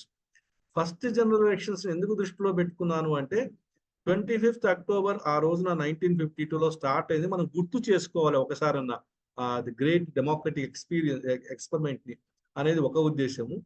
రెండోది, ఆ టైంలో జరిగినటువంటి ఆ ఎఫర్ట్, అంటే అంత బాగా బ్యాక్వర్డ్ గా ఎడ్యుకేషనల్ గా, ఎకనమిక్ గా, అడ్మినిస్ట్రేటివ్ పరంగా, అందులో బ్రిటిష్ అడ్మినిస్ట్రేటర్స్ అంతా చాలా మంది వెళ్ళిపోయారు, లేరు, ఇండియన్ అడ్మినిస్ట్రేటర్స్ ఎక్కువగా ఉన్నారు. సో వాళ్ళు కూడా టాప్ లెవెల్లో అడ్మినిస్ట్రేషన్ కొత్త, ఇట్లా ఎన్నో ఛాలెంజెస్ ఉన్నాయి వాళ్ళకి, కానీ చాలా అద్భుతంగా చేశారు ఆ పని. అది గుర్తు చేసుకోవడం ఒక ఉద్దేశము. డెమోక్రటిక్ రిఫార్మ్స్ అనేది ఒక చాలా పెద్ద సబ్జెక్టు, అనేక అంశాలు ఉన్నాయి దాంట్లో రిఫార్మ్స్ జరగాల్సినవి. అలాగే మధుసూదన్ రావు గారు చెప్పినట్టుగా 1977 ఎలక్షన్స్ డెఫినెట్ గా గేమ్ చేంజర్ అది ఇండియాకి. సో ఒక రకంగా చెప్పాలంటే ప్రీ ఎమర్జెన్సీ, పోస్ట్ ఎమర్జెన్సీ అనేటువంటి ఒక క్లాసిఫికేషన్ వస్తుంది ఇండియన్ డెమోక్రసీకి. T N Seshan, yes, he did a wonderful job. He remains in the memory of people for his wonderful intervention. That's a great experiment. But అంతకు ముందు మరి అదే పవర్స్ ఉన్నటువంటి చీఫ్ ఎలక్షన్ కమిషనర్స్ చాలా మంది పనిచేయలేకపోయారు అట్లాగా. ఆ తర్వాత కూడా పనిచేయలేకపోతున్నారు. ఎందుకు అనేది చాలా పాండర్ ఓవర్ చేయాల్సినటువంటి విషయము. సో ఇది ఒకటి. తర్వాత చదువుకున్న వాళ్ళు తక్కువ మంది రెస్పాండ్ అవుతున్నారు, సిటీల్లో ఉన్న వాళ్ళు తక్కువ మంది రెస్పాండ్ అవుతున్నారు ఓటింగ్ కి వాటికి అనేది అది ఒక గ్లేరింగ్ రియాలిటీ. అంటే అసలు మోడర్న్ ఎడ్యుకేషన్ అనేది మన నిజంగా మనలో సెన్సిటివిటీ పెంచుతుందా, ఇన్సెన్సిటివ్ గా తయారు చేస్తుందా మనని టువర్డ్స్, ఎందుకంటే ఇటువంటి కండిషన్స్ లో మీరు కనుక ఉపయోగించుకోకపోతే మీకున్నటువంటి ఆ ఓటింగ్ ప్యాటర్న్ ని, సరే ఎన్నో కండిషన్స్ ఉండొచ్చు, ఒక్కోసారి ఊళ్ళో ఉండకపోవచ్చు, ఒక్కోసారి ఆరోగ్యం బాగాలేకపోవచ్చు, లేదా క్రైసిస్ ఆఫ్ లైఫ్ లో ఉండొచ్చు, మీరు ఓటు వేయడానికి అవకాశం లేకపోవచ్చు మీకు. ఏది ఏమైనా సరే నెగ్లిజెన్స్, నాట్ పార్టిసిపేటింగ్. ఇప్పుడు తర్వాత కొంతమంది కొన్ని ఫిలాసఫీస్ రాజకీయాలని బాగా విమర్శిస్తాయి, రాజకీయ నాయకులంతా దుర్మార్గులు, దుష్టులు అనేటువంటి కాన్సెప్ట్ ని బాగా డెవలప్ చేస్తాయి. అందువల్ల చదువుకున్న వాళ్ళు, విజ్డమ్ ఉన్న వాళ్ళు ఎవరు దాంట్లో పార్టిసిపేట్ చేయట్లేదు. కాబట్టి ఇవన్నీ కూడా సమస్యలు ఉన్నాయి. వీటన్నిటిని అధిగమించాలి అంటే ఇండియన్ డెమోక్రసీ గురించినటువంటి ఒక సిరీస్ ఆఫ్ టాక్స్ మనం ఎప్పుడో ఒక మంచి కన్వీనియంట్ టైం చూసుకొని సమ్వేర్ అరౌండ్ డిసెంబర్ జనవరిలో పెట్టుకుందాము. So thank you very much for all your wonderful contribution for the topic. అయితే ఒక్క రిక్వెస్ట్, మనం లాస్ట్ టైం 1st నవంబర్ నాడు we thought of discussing about Devulapalli Krishnasastri గారు, but 1st November happens to be Deepavali. మరి ఎంతమంది ఆ రోజు కూర్చోగలరు అనేటువంటిది ఒక పెద్ద సమస్య. ఎందుకంటే చుట్టూ శబ్దాలు ఉంటాయి, లైట్లు ఉంటాయి, చాలా ప్రాబ్లమేటిక్ గా ఉంటుంది ఆ రోజంతా కూడా. సౌండ్ హెవీగా ఉంటాయి. అసలు కూర్చోగలమా కంప్యూటర్స్ ముందు? ఇంట్లో జనాలు, ఫ్రెండ్స్, బంధువులు సో కాబట్టి ఇది ఒక్కసారి ఆలోచిస్తే ఇంకా మనకు 2-3 days టైం ఉంది. Will take a decision. Krishnashastri గురించి మనము ఒక 1 week 2 weeks ఆగి మనం will have a session somewhere at the third week of November అనుకుంటున్నాను నేను. So this is my humble request. వీలైతే కనుక మనం దీపావళి రోజున సెషన్ కండక్ట్ చేయడం బిట్వీన్ 6 to 7:30, అది కూడా ప్రైమ్ టైం. అందరూ వీధుల్లోకి వచ్చి టబాకాయలు అవి పేర్చే టైం అది. ఊరంతా కూడా హడావిడిగా ఉంటుంది. So kindly we'll think of it. If necessary will not have a session on 1st November. So with these few things shall we say good night to all of us and then close the session. చిన్న request Raghu గారు, చిన్న request. Vizag session ఏమైంది? Live session ఏమ్మా? మనం అదే వైజాగ్ లో live session అని అనుకున్నాం. అదే లైవ్ సెషన్ వెళ్ళాలమ్మా. సార్తో ఆయనేమో రెడీగా ఉన్నారు. వారు మన బాలమోహన్ దాస్ గారు. ఇక్కడి నుంచి ఎంతమంది తయారవుతాం అనేది ప్రశ్న. అవును, సున్నారాయణ గారు అటెండ్ అవ్వలేదే. సున్నారాయణ గారు ఎందుకు అటెండ్ అవ్వలేదు? ఏ సూర్యనారాయణ? మన వైజాగ్ సూర్యనారాయణ గారు. Hello sir, how about the day after Deepavali? Just think about it. Thank you. అది కూడా ఆలోచిద్దాం sir. Instead of having it on Friday, ఒక సెషన్ ఇట్ సెల్ఫ్ సాటర్డే కానీ లేదా అట్లా చేద్దామంటే చేద్దాం. ఒకసారి ఆలోచిద్దాం sir. Will have a think of it. And ఒకవేళ ఫ్రైడే చేసుకోలేకపోతే will have it on Saturday. అంటే బ్రేక్ చేద్దాం మరి ట్రెడిషన్. అయితే ప్రతిసారి ఫ్రైడే అనే ఒక మాట ఉంది కాబట్టి అది ఒకటే ఆలోచిస్తున్నారు. ఇంకో చిన్న రిక్వెస్ట్. మన యుఎస్ఏ ఎలక్షన్స్ ప్రాసెస్ కొంచెం అది అండర్స్టాండబుల్ గా ఉండదు, కొంచెం కాంప్లికేటెడ్ గా అనిపిస్తుంది నాకైతే. మరి మిగతా వాళ్ళకి ఏమో తెలియదు కానీ ఒకసారి మన తిరుమల శెట్టి గారు ఏమన్నా యుఎస్ఏ ఎలక్షన్ ప్రాసెస్ గురించి ఏమన్నా మాట్లాడతారేమో ఒకసారి అడగండి.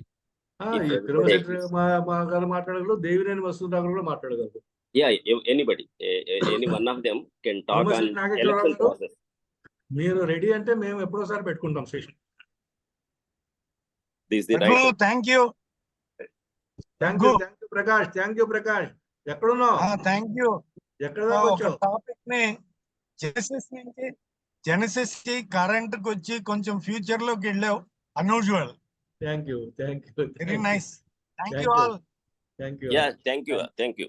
Hello sir, Saturday spreading lights ఉంటుంది కదా, అది కూడా ఉంది.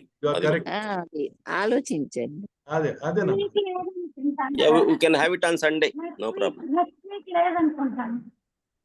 Or like ఒక వీక్ హాలిడే. ఒక వీక్ హాలిడే ఇచ్చుకున్నా పర్లేదు. ఒక వీక్ స్కిప్ చేద్దాం. అలాగే. సరే సార్. అయితే నా పేరు విన్నాను కాబట్టి చెప్తున్నాను సార్. Sorry to interrupt. ఈ అమెరికన్ ఎలక్షన్స్ గురించి మాట్లాడాలంటే ఒక సెషన్ మొత్తం మాట్లాడేంత సరుకు నాలో లేదని నేను భావిస్తున్నాను. దేవినాని గారు మాట్లాడితే పర్వాలేదు. ఇద్దరు కలిసి మాట్లాడొచ్చండి. అదే నేను చెప్పబోతుంది ఏంటంటే, ఒక్కోసారి మనం ప్రారంభంలో ఇంట్రడక్షన్స్ అట్లా మాట్లాడుకుంటాం చూడండి, అట్లా ఒక 5 minutes 10 minutes తోచింది మాట్లాడుకోవడం అయితే I don't mind. It will be very interesting as well to me because of the familiarity, between here as well as in India to some extent. That you can compare and the swing states antuntaru avi chaala cheppochanడి. You can take time, I think, on that. You can extend 1 hour easy ga cheppochu anukuntunnanu aa process gurinchi. Even you can also tell about the history, how they were elected, women president later so far. Those things you can deliver on. చూద్దాం. మనము దీని మీద ఇంకా ఇద్దరు ముగ్గురితో మాట్లాడదాము.